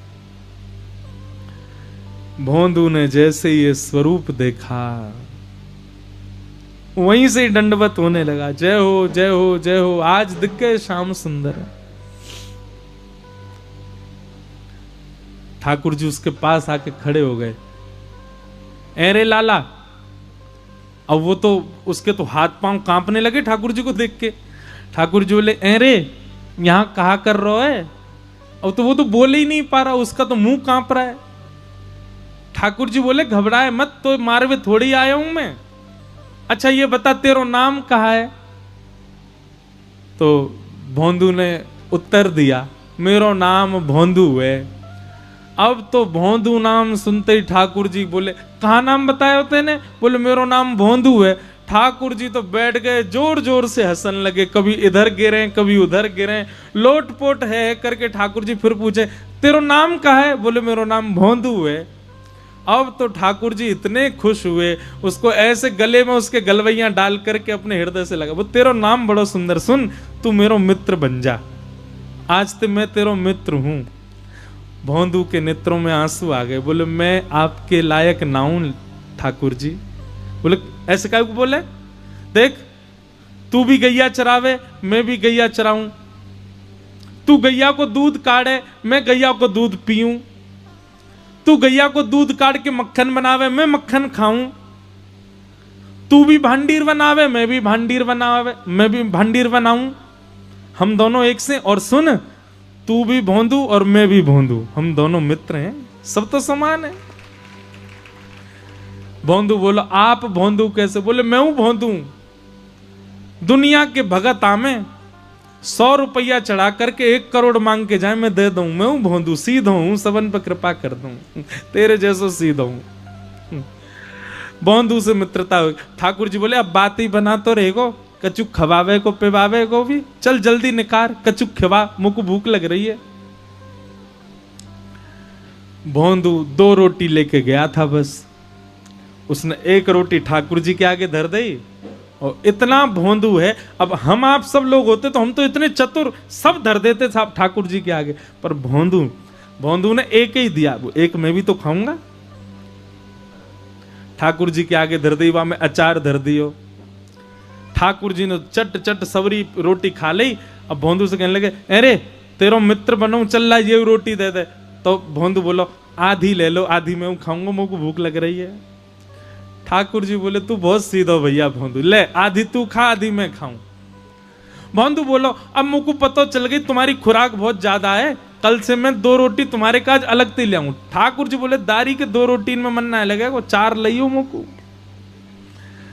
भोंदू बोलो तो 2 मेरी 4 आपकी। ठाकुर जी बोले हाँ ऐसे ही करियो। ठाकुर जी अपनी गैया लेके चले गए, भोंदू अपनी। अब भोंदू इतना सीधा, उसने आश्रम में जाके किसी को नहीं बताया, उसको लगा ये सब भगवान से मिलते हैं, मैं ही अभागा हूं, मुझे इतने दिन बाद ठाकुर जी मिले हैं। शाम को जाकर के हाथ पांव धो के गैया सब गौशाला में बांध दी, सानी कर दी, दूध निकाल के शाम को सत्संग में जाके बैठ गया, पूरी कथा सुनी, रात में सो गया। बहुत प्रसन्न है भोंदू, ठाकुर जी मेरे संग खेलने आए थे। दूसरे दिन भोंदू गया रसोई घर में, जाके रसोईया से कहने लगा भैया आज 6 रोटी दे दो। बोलो ए भोंदू तू तो 2 ही रोटी पाता है, ये 6 रोटी क्यों चाहिए? भोंदू बोलो वो नंद नंदन ठाकुर जी आए थे कल गैया चराते हुए, भूखे रह गए, बड़ो पेट है उनको, यूं कह रहे 4 रोटी लियो, मेरे 4 उनकी 2 मेरी। रसोईया बोले हे भोंदू कुछ भी बोल लो है, नंद नंदन ठाकुर जी आए, एक काम कर गुरु जी से बुलवा दे, गुरु जी बोल देंगे तो दे देंगे हम तो को। भोंदू गया गुरु जी के पास, गुरु जी एक निवेदन करनो। गुरु जी बोले हाँ भोंदू बोल। मैं गैया चरावे जा रहे हो तो मैंने रसोईया से कही 6 रोटी दे दे, वो मना कर रहा है, आप कह दो। रसोईया ने कही जय जय ये 2 ही रोटी खावे, आज 6 का ही क्यों मांग रहे हो? बोले अरे भोंदू तू 6 क्यों मांग रहे हो? बोले नंद नंदन यशोदा नंदन ब्रज उर चंदन जिनकी आप कथा सुनाते हो श्री कृष्ण, कल वो आए थे गैया लेके, मेरी सबरी रोटी ने खा गए, या हमारे वो भूखे रह जाए, उनके काजे रोटी ले जा रहा हूं, आप आज्ञा दे दो। गुरुजी बोले ए भोंदू इधर आ। कौन आते हैं? बोले गुरुजी आप जिनकी चर्चा सुनाते हो ना, भांडीर वन में गैया चराने आते हैं, पीली पीतांबरी पहनते हैं, टेढ़ा मुकुट पहनते हैं, कानों में मकराकृत कुंडल पहनते हैं, वैजंती माला पहनते हैं, सांवरे सलोने बंशी बजाते हैं, कटाक्ष नेत्र हैं, मधुर मुस्कान है, वही नंद नंदन श्री कृष्ण कल गैया चरावे भांडीर वन में मुंह को मिले, मेरी रोटी खा गए, या हमारे मैं आज ज्यादा ले जा रहा हूं। गुरुजी समझ गए, बोले भोंदू झूठ नहीं बोलता, भोंदू सच में वो आए थे। हाँ गुरुजी। अच्छा जब वो आए थे तो उनकी सुगंधी कैसी थी? बोले गुरुजी ऐसा लग रहे हो मानो जैसे कोई ने केसर चंदन घिसके और वो धर दिया हो कटोरी में, वाकई जैसी सुगंधी आवे वैसी सुगंधी। भागवत जी में वर्णन है ठाकुर जी में से चंदन की सी सुगंधी आती है। गुरु जी के नेत्र सजल हो गए, बोले और बताना। बोले घुंघराले केश हैं और घुंघराले केशन की बेणी बनी भई है, और वह बेणी में ऐसी मोर पिछ ठाकुर जी पहन के आमे। गुरु जी बोले और बताना भोंदू। बोले ठाकुर जी जब जोर से ठहाको मार के हंसे ना, उनके दंतावली देख करके, उनकी मधुर मुस्कान देख करके तो ऐसा लगे कोटि कोटि चंद्रमा उन पे वार दो, इतने सुंदर लगे। और बताना भोंदू। बोले गुरुजी कल जब उनने मेरे गले में गलवैयां डारो ना, तो जैसे हम आप एक दूसरे के गले में गलवैयां डारें तो निष्ठुर था को अनुभव होवे, ऐसा अनुभव होवे या कि हड्डी चुभ रही है। पर जब कल उनने मेरे गले में गलवैयां डारी ना, मुझको ऐसा अनुभव ही ना भयो, मुझको तो ऐसा लगो कोई मखमली गद्दा मेरे कंधा पे धर दियो, इतने कोमल अंग उनके। गुरु जी को विश्वास हो गया कि इसको कृष्ण मिले। हाथ पकड़े, भोंदू मेरो एक काम करेगो? बोले हाँ बताओ ना गुरु जी। वो आज भी आएंगे? बोले हाँ आएंगे। तू उनको लेके आश्रम आ जाएगा? भोंदू के मन में आया, गुरुजी इतने शिष्य आपके, आप मुझसे ही क्यों कह रहे हो कि इतने योग्य बालक, सब पढ़ना लिखना जानते हैं, सब संस्कृतज्ञ, मैं तो ग्वारिया हूं, मुझे तो गैया चराते मिल गए कल गलती से। आप सबको तो वो रोज ही मिलते होंगे ना, आप किसी भी बालक को कह के बोल, मैं कैसे लाऊं? गुरुजी ने हृदय से लगा लिया, बहुत भोला है भोंदू तू। हाँ सबको मिलते हैं, लेकिन हम चाहते हैं कि तू ही लेके आओ उनको। भोंदू तो इतना खुश हो गया कि गुरुजी ने मुझको पहली बार कोई कार्य दिया है। निकल पड़ा, आज बड़े उत्साह में गया भांडीरवन। भांडीरवन जैसे ही पहुंचा तो विलंब से पहुंचा, ठाकुर जी पहले ही पहुंच गए थे। ठाकुर जी बैठे थे, आया, जय जय क्षमा कर दियो आज विलंब है गए। बोले नहीं हम तो ते नाराज है, तू विलंब ते क्यों आयो? भोंदू बोलो आज गुरुजी ने रोक लियो, फिर रसोईया ते मेरी ने झड़प है गई, रोटी ना दे रहो आपके काजे। तुरंत उसने पोटली खोली, ठाकुर जी की 4 रोटी उठा के दे, अभी भी 6 नहीं दी है ठाकुर जी को, 4 ही रखी है सामने। जे आपकी 4 रोटी, जे आपको अचार, और जे मेरो है या मत खा जाइयो, कल भूखो रह गयो मैं आपकी वजह से। ठाकुर जी रोटी पाने लगे, भोंदू ऐसे घुटने दबा रहा ठाकुर जी के। ठाकुर जी के, जय जय एक मेरी बात मानोगे? बोले हाँ। इतने वर्ष है गए मुझको गैया चराते हुए, मेरे गुरुदेव ने पहली बार मुझसे एक जिज्ञासा करी है। ठाकुर जी बोले का जिज्ञासा? आप मेरे संग आश्रम चलो गुरु जी के पास। ठाकुर जी रोटी पाते जा रहे हैं, ए भोंदू देख तू हमारो मित्र है, हम तेरे मित्र हैं, जे गुरु जी बीच में मत लावे। बस मैं तोते मिलूंगा, तू मोते मिलेगा, और कोई से ना मिलूंगा मैं, सबंते मना कर दे, तू मेरो सखा है, बस मैं तोते मिलूंगा और कोई तो ना मिलूंगा। भोंदू बोलो पहली बार गुरुजी ने कोई काम दियो, ऐसा तो मत करो। अरे मैं तो आपको जानतो ही ना हो, मैं तो आपको पहचानतो ही ना हो, मैं तो कितने वर्षन तो यहाँ पे गैया चरावे आ रहा हूं, मुझको पता ही नहीं कि आप भी आओ। गुरुजी ने ही तो बताई, गुरुजी ने ही तो परिचय करायो, गुरुजी की कृपा से ही तो मैं आपसे मिलो। अगर गुरुजी नहीं होते तो मैं आपसे कैसे मिलता? उन गुरुजी की इतनी बात तो मान लो, आप चल दो। ठाकुर जी बोले देख भोंदू, हमारी अंतिम बार बात सुन ले, तू बस हमारो सखा, और कोई से हम बात नहीं करेंगे। भोंदू बोलो तो नहीं जाओगे आप गुरुजी के पास? ठाकुर जी बोले नहीं जाएंगे। बोले अंतिम बार पूछ रहा हूं, जाओगे कि नहीं जाओगे? ठाकुर जी बोले नहीं जाएंगे। भोंदू ने 1 रोटी तो ठाकुर जी पा रहे, 3 रोटी सामने पड़ी, तीनों उठा लेंगे। बोले जेऊ गुरु जी की नो मत खाओ, और सुनो जे आधी रोटी अभी बची याकूब दे दो, ये भी गुरु जी की रसोई में बनी है, याकूब मत खाओ। ठाकुर जी के हाथ से आधी रोटी छीन ली भोंदू ने। अरे गुरु जी की कृपा से मिले हो, मैं एक ही बार तो आपसे कह रहा हूं कि गुरु जी से मिलवे चलो, मना कर रहे हो, ज्यादा ही भगवान बन रहे हो अपने मन में। ठाकुर जी बोले रोटी तो पूरी पान दे, ना मिलेगी रोटी, रोटी भी गुरु जी के घर की है, और रोटी खावे को इतना ही मन है तो पहले मुंह को वचन दो कि गुरु जी के पास चलोगे तो रोटी मिलेगी, नहीं तो नहीं मिलेगी।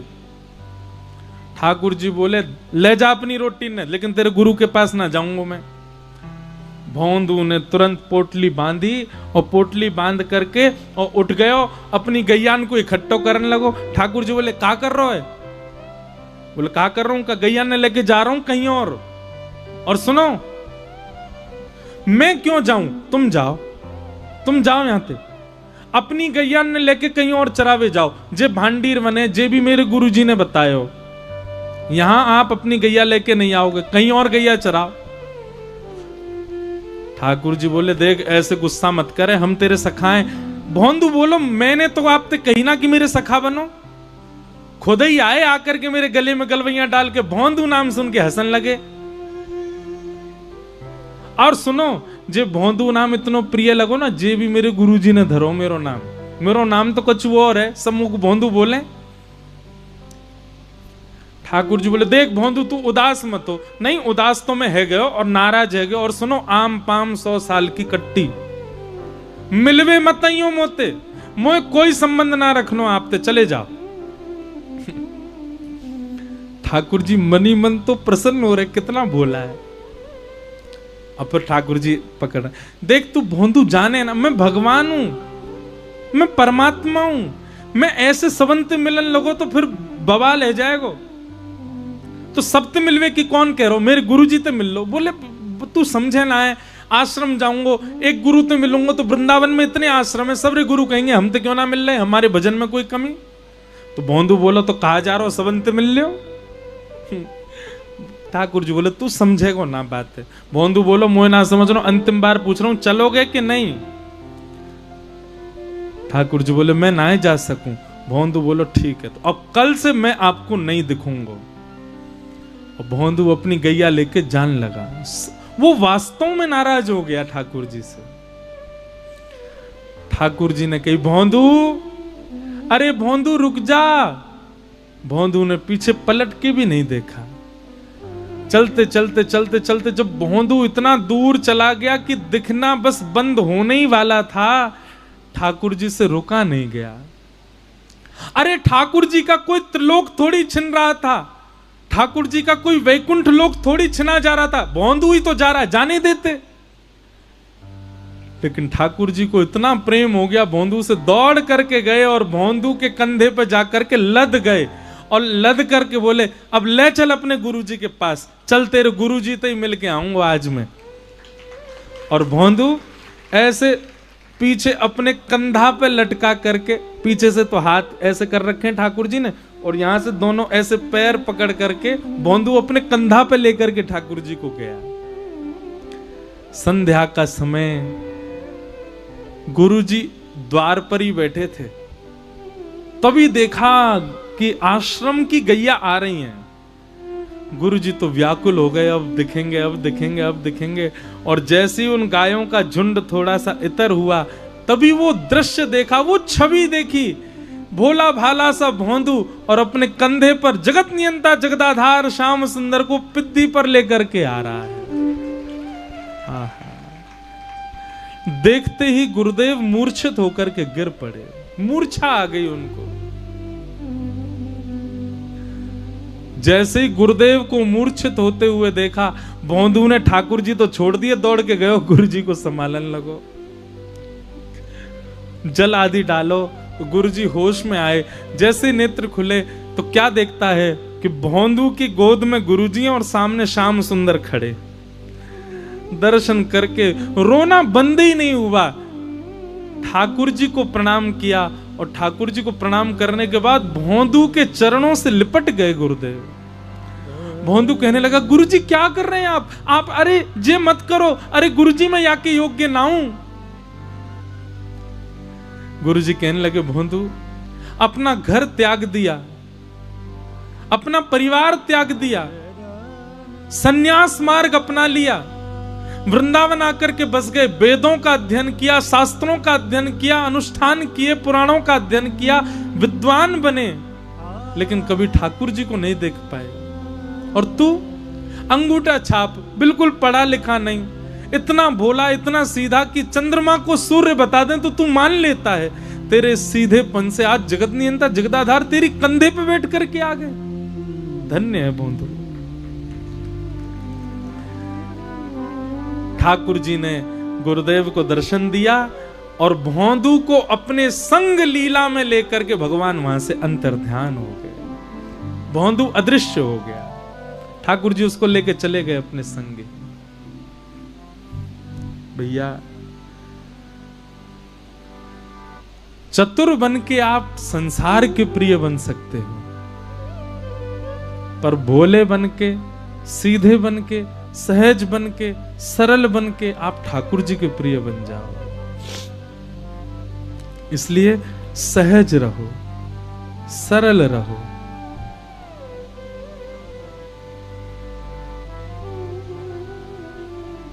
ऐसी भोंदू की कथा। तो कथा ने अगर आपको सरल नहीं बनाया ना, तो आप कथा सुनना बंद कर दीजिए।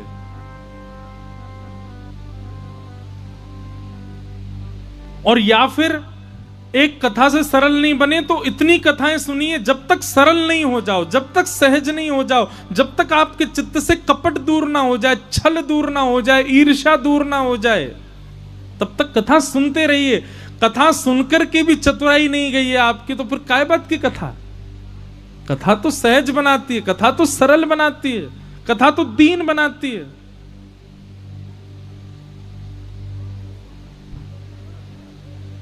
दीन बनो, सरल बनो, सहज बनो। निर्मत्सराणाम सताम। इस प्रकार भागवत जी का द्वितीय श्लोक बता करके भाव रखा गया। आगे गुरुदेव को वंदन कर रहे हैं। गुरुदेव को वंदन करते हुए अब यहां से सूत जी महाराज प्रवचन करना प्रारंभ करते हैं।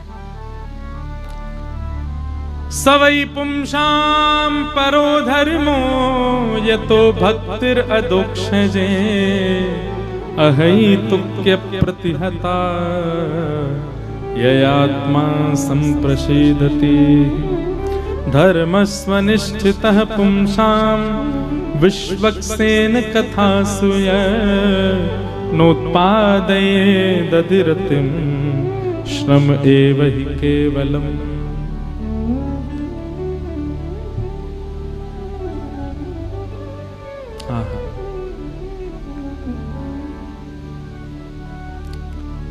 श्री सूत जी महाराज ने अपने गुरुदेव को वंदन किया। बंधुओं, कई लोग प्रश्न करते हैं क्या जीवन में गुरु का होना आवश्यक है? आवश्यक है। गुरु जीवन में होते हैं तो भगवत कृपा और जल्दी होती है। गुरु का मतलब क्या होता है? पथ दिखाने वाला। गुरु का मतलब दक्षिणा लेने वाला नहीं। गुरु का मतलब लिफाफा लेने वाला नहीं। गुरु का मतलब कौन? जो आपको पथ दिखावे, जो आपको मार्ग प्रशस्त करे, वो गुरु। ऐसा गुरु जीवन में होना आवश्यक है। वही बताएगा मार्ग कैसे खुलेगा, मार्ग कैसे मिलेगा। तो गुरु का होना आवश्यक तो है जीवन में। और गुरु किसको बनाए? बहुत ध्यान से सुनिएगा, 2-3 बातें हमारी याद रखना। किसी का प्रभाव देख करके कभी गुरु मत बनाओ। प्रभावशाली तो रावण भी था, प्रभावशाली तो कुंभकर्ण भी था, प्रभावशाली तो कंस भी था, प्रभावशाली हिरण्यकश्यप भी था, प्रभावशाली राक्षस भी होते हैं। प्रभाव देख करके गुरु मत बनाओ, सदैव स्वभाव देख के गुरु बनाओ। और दूसरी बात, जिसकी वाणी, जिसकी उपस्थिति, जिसका दर्शन, जिसको देख करके आपके संशय निवृत्त हो जाते हो, जिसकी उपस्थिति, जिसकी वाणी से, जिसके प्रवचन से ठाकुर जी पहले से अति प्रिय लगने लगते हो, वही गुरु है। जिसने हृदय के तामस अंधकार को दूर कर दिया हो प्रकाशित अपने ज्ञान से, वो गुरु है। जिसकी आज्ञा पर आपको सोचना नहीं पड़ता, पालन करें कि नहीं करें। हमारे अभी मैं भक्तमाल की कथा सुना रहा था जयपुर में, तो वहां श्री हितरवंश महाप्रभु का चरित्र जब आया तो उस चरित्र में एक कथा आती है कि वृंदावन में एक बहुत बड़ा डकैत रहता था, उसका नाम था नरवाहन। क्या नाम था? नरवाहन। महाराज इतना बड़ा डकैत था कि यमुना जी से, आगरा से और दिल्ली तक का व्यापार होता था। यमुना जी पहले खूब विशाल थी, जैसे आपके यहाँ गंगा जी हैं। अभी तो यमुना जी का स्वरूप हमारा बहुत संकीर्ण कर दिया। बड़े बड़े शहरों की गंदगी यमुना जी में डाल दी गई। हमको बहुत कष्ट होता है कि यमुना जी के लिए कोई विचार नहीं कर रहा है। हम तो आह्वान करते हैं, इस लाइव में भी कह रहे हैं, यहां पर भी जो बैठे उनसे भी कह रहे हैं, वृंदावन को भजने वाले, श्री राधा रानी का नाम रटने वाले, वृंदावन से प्रेम करने वालों को कुछ करना चाहिए यमुना जी के लिए। हमारे श्याम सुंदर कहां लीला करते हैं? यमुना जी के तट पर। अब तट बचा ही नहीं यमुना जी का। हम ब्रजवासी हैं, हम वृंदावनवासी हैं। हमसे आप पूछो कि आप यमुना जी में कब नहाए थे? सालों पहले। स्नान ही नहीं कर पाते। कोविड में नहाए थे स्नान पूर्णिमा वाले दिन, क्योंकि कोविड में पानी स्वच्छ हो गया था। तो नरवाहन नाम का व्यक्ति रहता था वृंदावन में। उसका इतना भय था कि दिल्ली से आगरा बड़े बड़े जहाज जाया करते थे और उन जहाजों को वृंदावन रुक करके कर देना पड़ता, टैक्स देना पड़ता था नरवाहन को। यदि वो नहीं देते थे, अपने मुनाफे में से कुछ % यदि नरवाहन को नहीं देते थे, तो जहाज की मजाल नहीं कि वो वृंदावन पार कर जाए। इतना उसका भय था। जब वृंदावन में श्री राधा वल्लभ लाल जी को लेकर के श्री हितरवंश महाप्रभु पधारे और मदन टेर ऊंची ठौर पर जब वे विराजमान हो गए, तो खूब सारा धन, खूब सारा सोना चांदी हीरे जवाहरात संग लेके आए ठाकुर जी के। सब लोगों ने जाकर के महाप्रभु जी से कहा, आप नरवाहन से एक बार मिल लीजिए, उसको कुछ भेंट दे दीजिए, क्योंकि नरवाहन बहुत क्रूर है। अगर वो नाराज हो गया तो फिर कुछ उठपटांग करेगा। हितरवंश महाप्रभु बोले, हम तो श्री राधा वल्लभ जी को जानते हैं, इसके अलावा किसी को नहीं जानते, किसी से नहीं मिलेंगे। अब ये बात किसी ने जाके नरवाहन को कह दी। बोले, एक महात्मा आया है, एक बाबा आया है, ठाकुर जी लेके आया, खूब सारे सोना चांदी लेके आया। उससे किसी ने कहा कि आपको आके प्रणाम करे, तो वो बोले, हम राधा वल्लभ जी के अलावा किसी को नहीं जानते। नरवाहन बोले, अच्छा, हमको नहीं जानता, बताते हैं उसको जाके हम कौन हैं। सुबह सुबह का समय हितरवंश महाप्रभु बैठ करके श्री राधा वल्लभ जी को उस भोर का राग सुना रहे थे, और तभी नरवाहन मदन टेर ऊंची ठौर जैसे ऊपर चढ़ने लगा, तो मंदिर नहीं था, कुंज निकुंजों में ही ठाकुर जी बैठे थे। नरवाहन ने जाकर के अपनी तलवार से जैसे ही कुंज हटाई, वो झाड़ियों को दूर किया, तो सामने राधा वल्लभ लाल जी बैठे थे, और राधा वल्लभ लाल जी के सामने हितरवंश महाप्रभु बैठे थे, जिनका पीछे का हिस्सा, पीठ दिखाई दे रही थी नरवाहन को। लेकिन उसने जैसे ही झाड़ियों को दूर किया, तो झाड़ियों की आवाज से हितरवंश महाप्रभु ने पीछे की ओर मुड़ करके केवल आधे मुड़े। ध्यान से सुनिएगा, कितने मुड़े? आधे।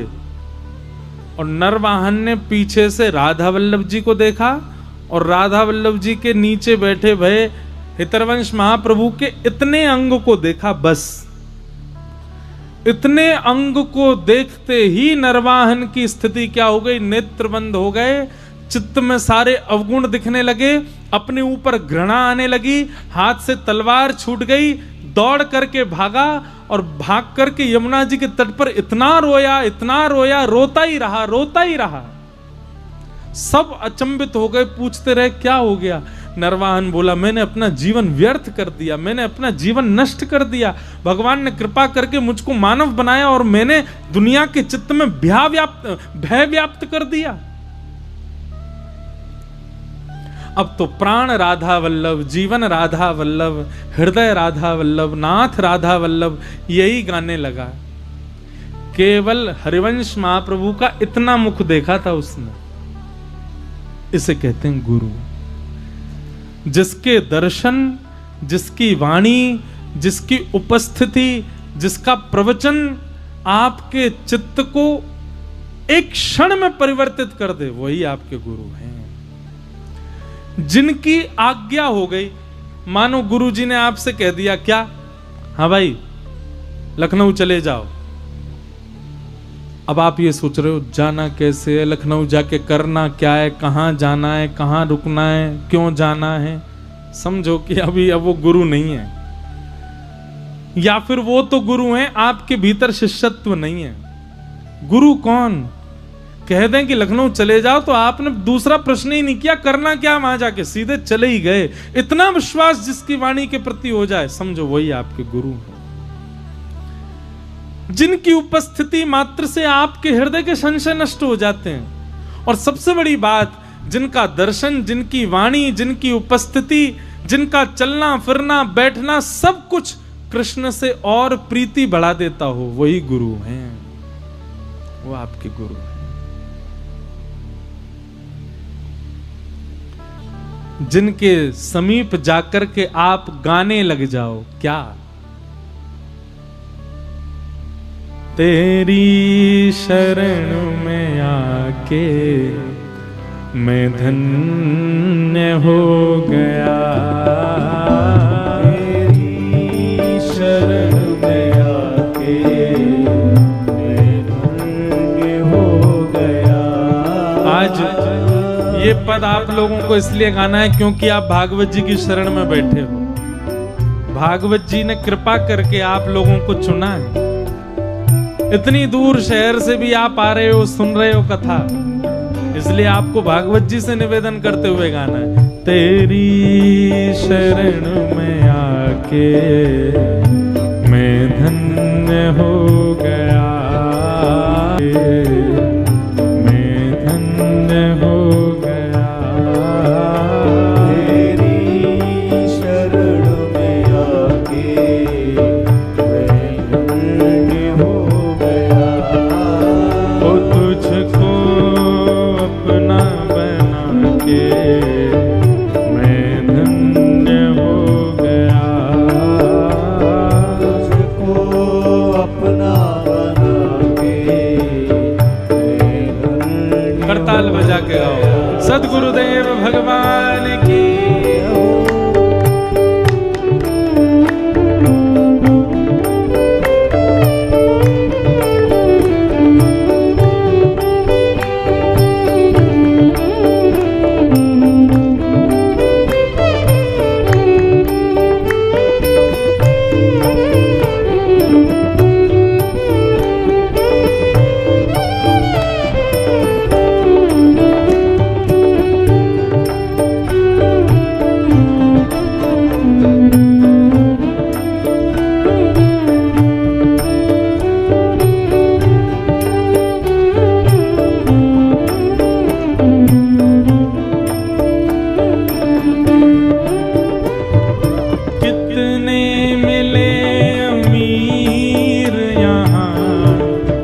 कितने गरीब हो, मिले अमीर यहाँ, कितने गरीब हो, कितने मिले अमीर यहाँ, कितने गरीब हो, कितने मिले अमीर यहाँ, कितने कितने मिले अमीर यहाँ, कितने गरीब हो, कितने मिले अमीर यहाँ, कितने गरीब। ओ पर आप मिल गए तो, पर आप मिल गए तो, ओ पर आप मिल गए तो, पर आप मिल गए तो मैं धनवान हो गया, पर आप मिल गए तो धनवान हो गया, पर आप मिल गए तो धनवान हो गया, आप मिल गए तो धनवान हो गया। तेरी शरण में आके मैं धन्य हो गया, तेरी शरण में आके मैं धन्य हो गया। जन्मों की प्यास थी जो, जन्मों की प्यास थी जो, जन्मों की प्यास थी जो, जन्मों संपन्न हो गया तेरी शरण में आके मैं धन्य हो गया तेरी शरण में आके श्री राधा रमण लाल की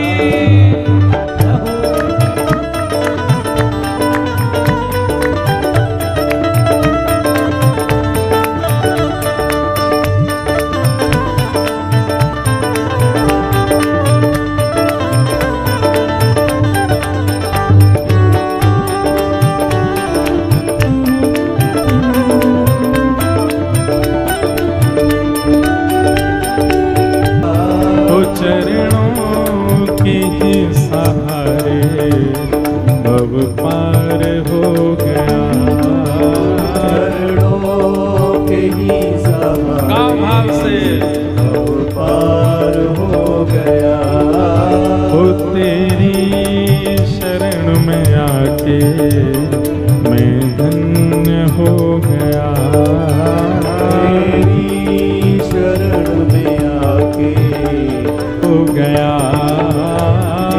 आपका सहारा साकार हो गया एक आपका सहारा साकार हो गया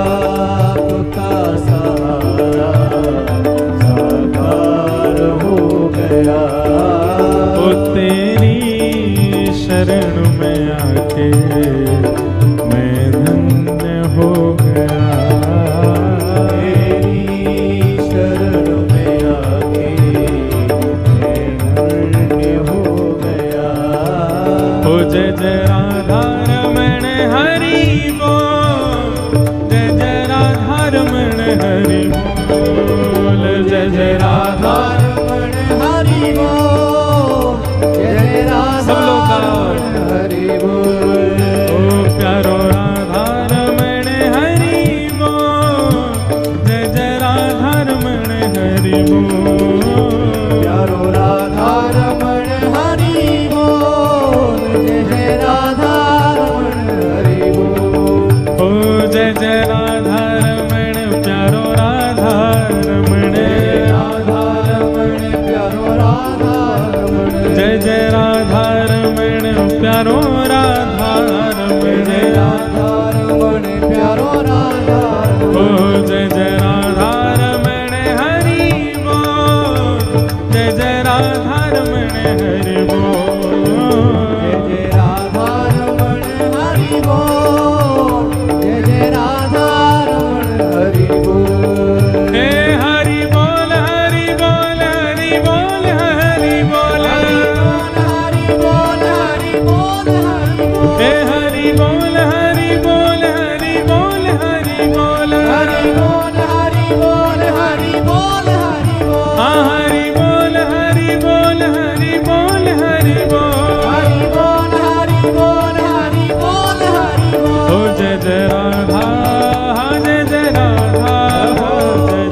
जिनकी शरणागति से ऐसी स्थिति हो जाए वो गुरु हैं।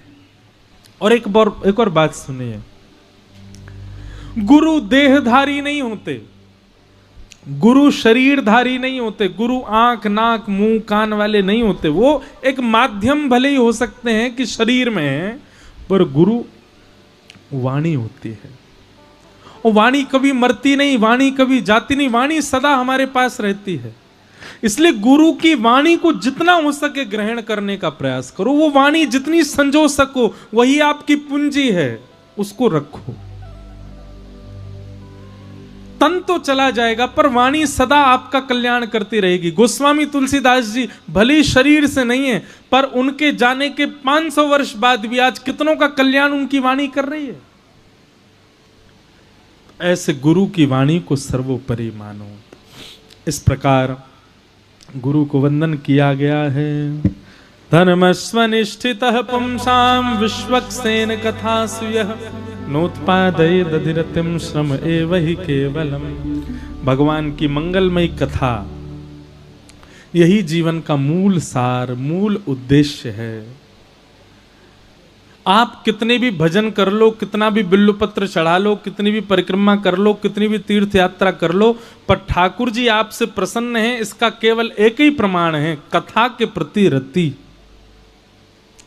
अगर सत्संग में आपकी रति नहीं है और बाकी की सारी लीलाओं में लगे रहते हो, ठाकुर जी प्रसन्न हैं, ये बात प्रमाणित नहीं है। पर बाकी की लीलाएं भले ही नहीं करते, लेकिन कथा कभी पता चल जाए कानपुर में कथा है तो आप जरूर सुनने जाते हो। कथा सत्संग सुनने में आपकी रुचि बनती है, बढ़ती है। तो ये भगवान की प्रसन्नता की, आपसे ठाकुर जी प्रसन्न है, उसका ये प्रमाण है। आपकी सत्संग में रुचि बढ़ना। देखो एक बात सुनो, भजन में रुचि सबकी बन जाती है, कीर्तन में रुचि सबकी बन जाती है। मैं भजन बहुत कम गाता हूं, कथा में कई बार तो केवल मुझे इसलिए ज्यादा गाने पड़ते हैं कि कई जगह ऐसे श्रोता होते हैं कि लगता है कि इनकी रुचि ज्यादा नहीं है, बनाने के लिए गाना पड़ता है, बढ़ाने के लिए गाना पड़ता है।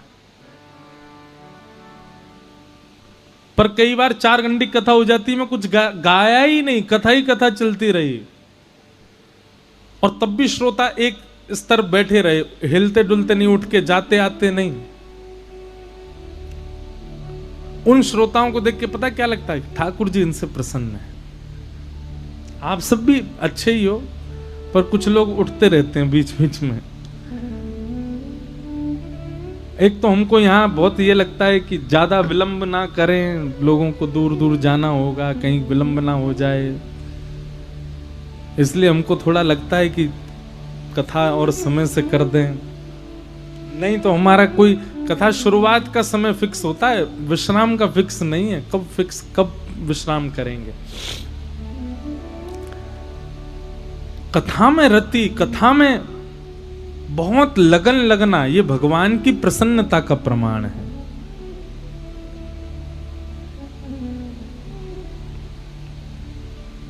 देखो,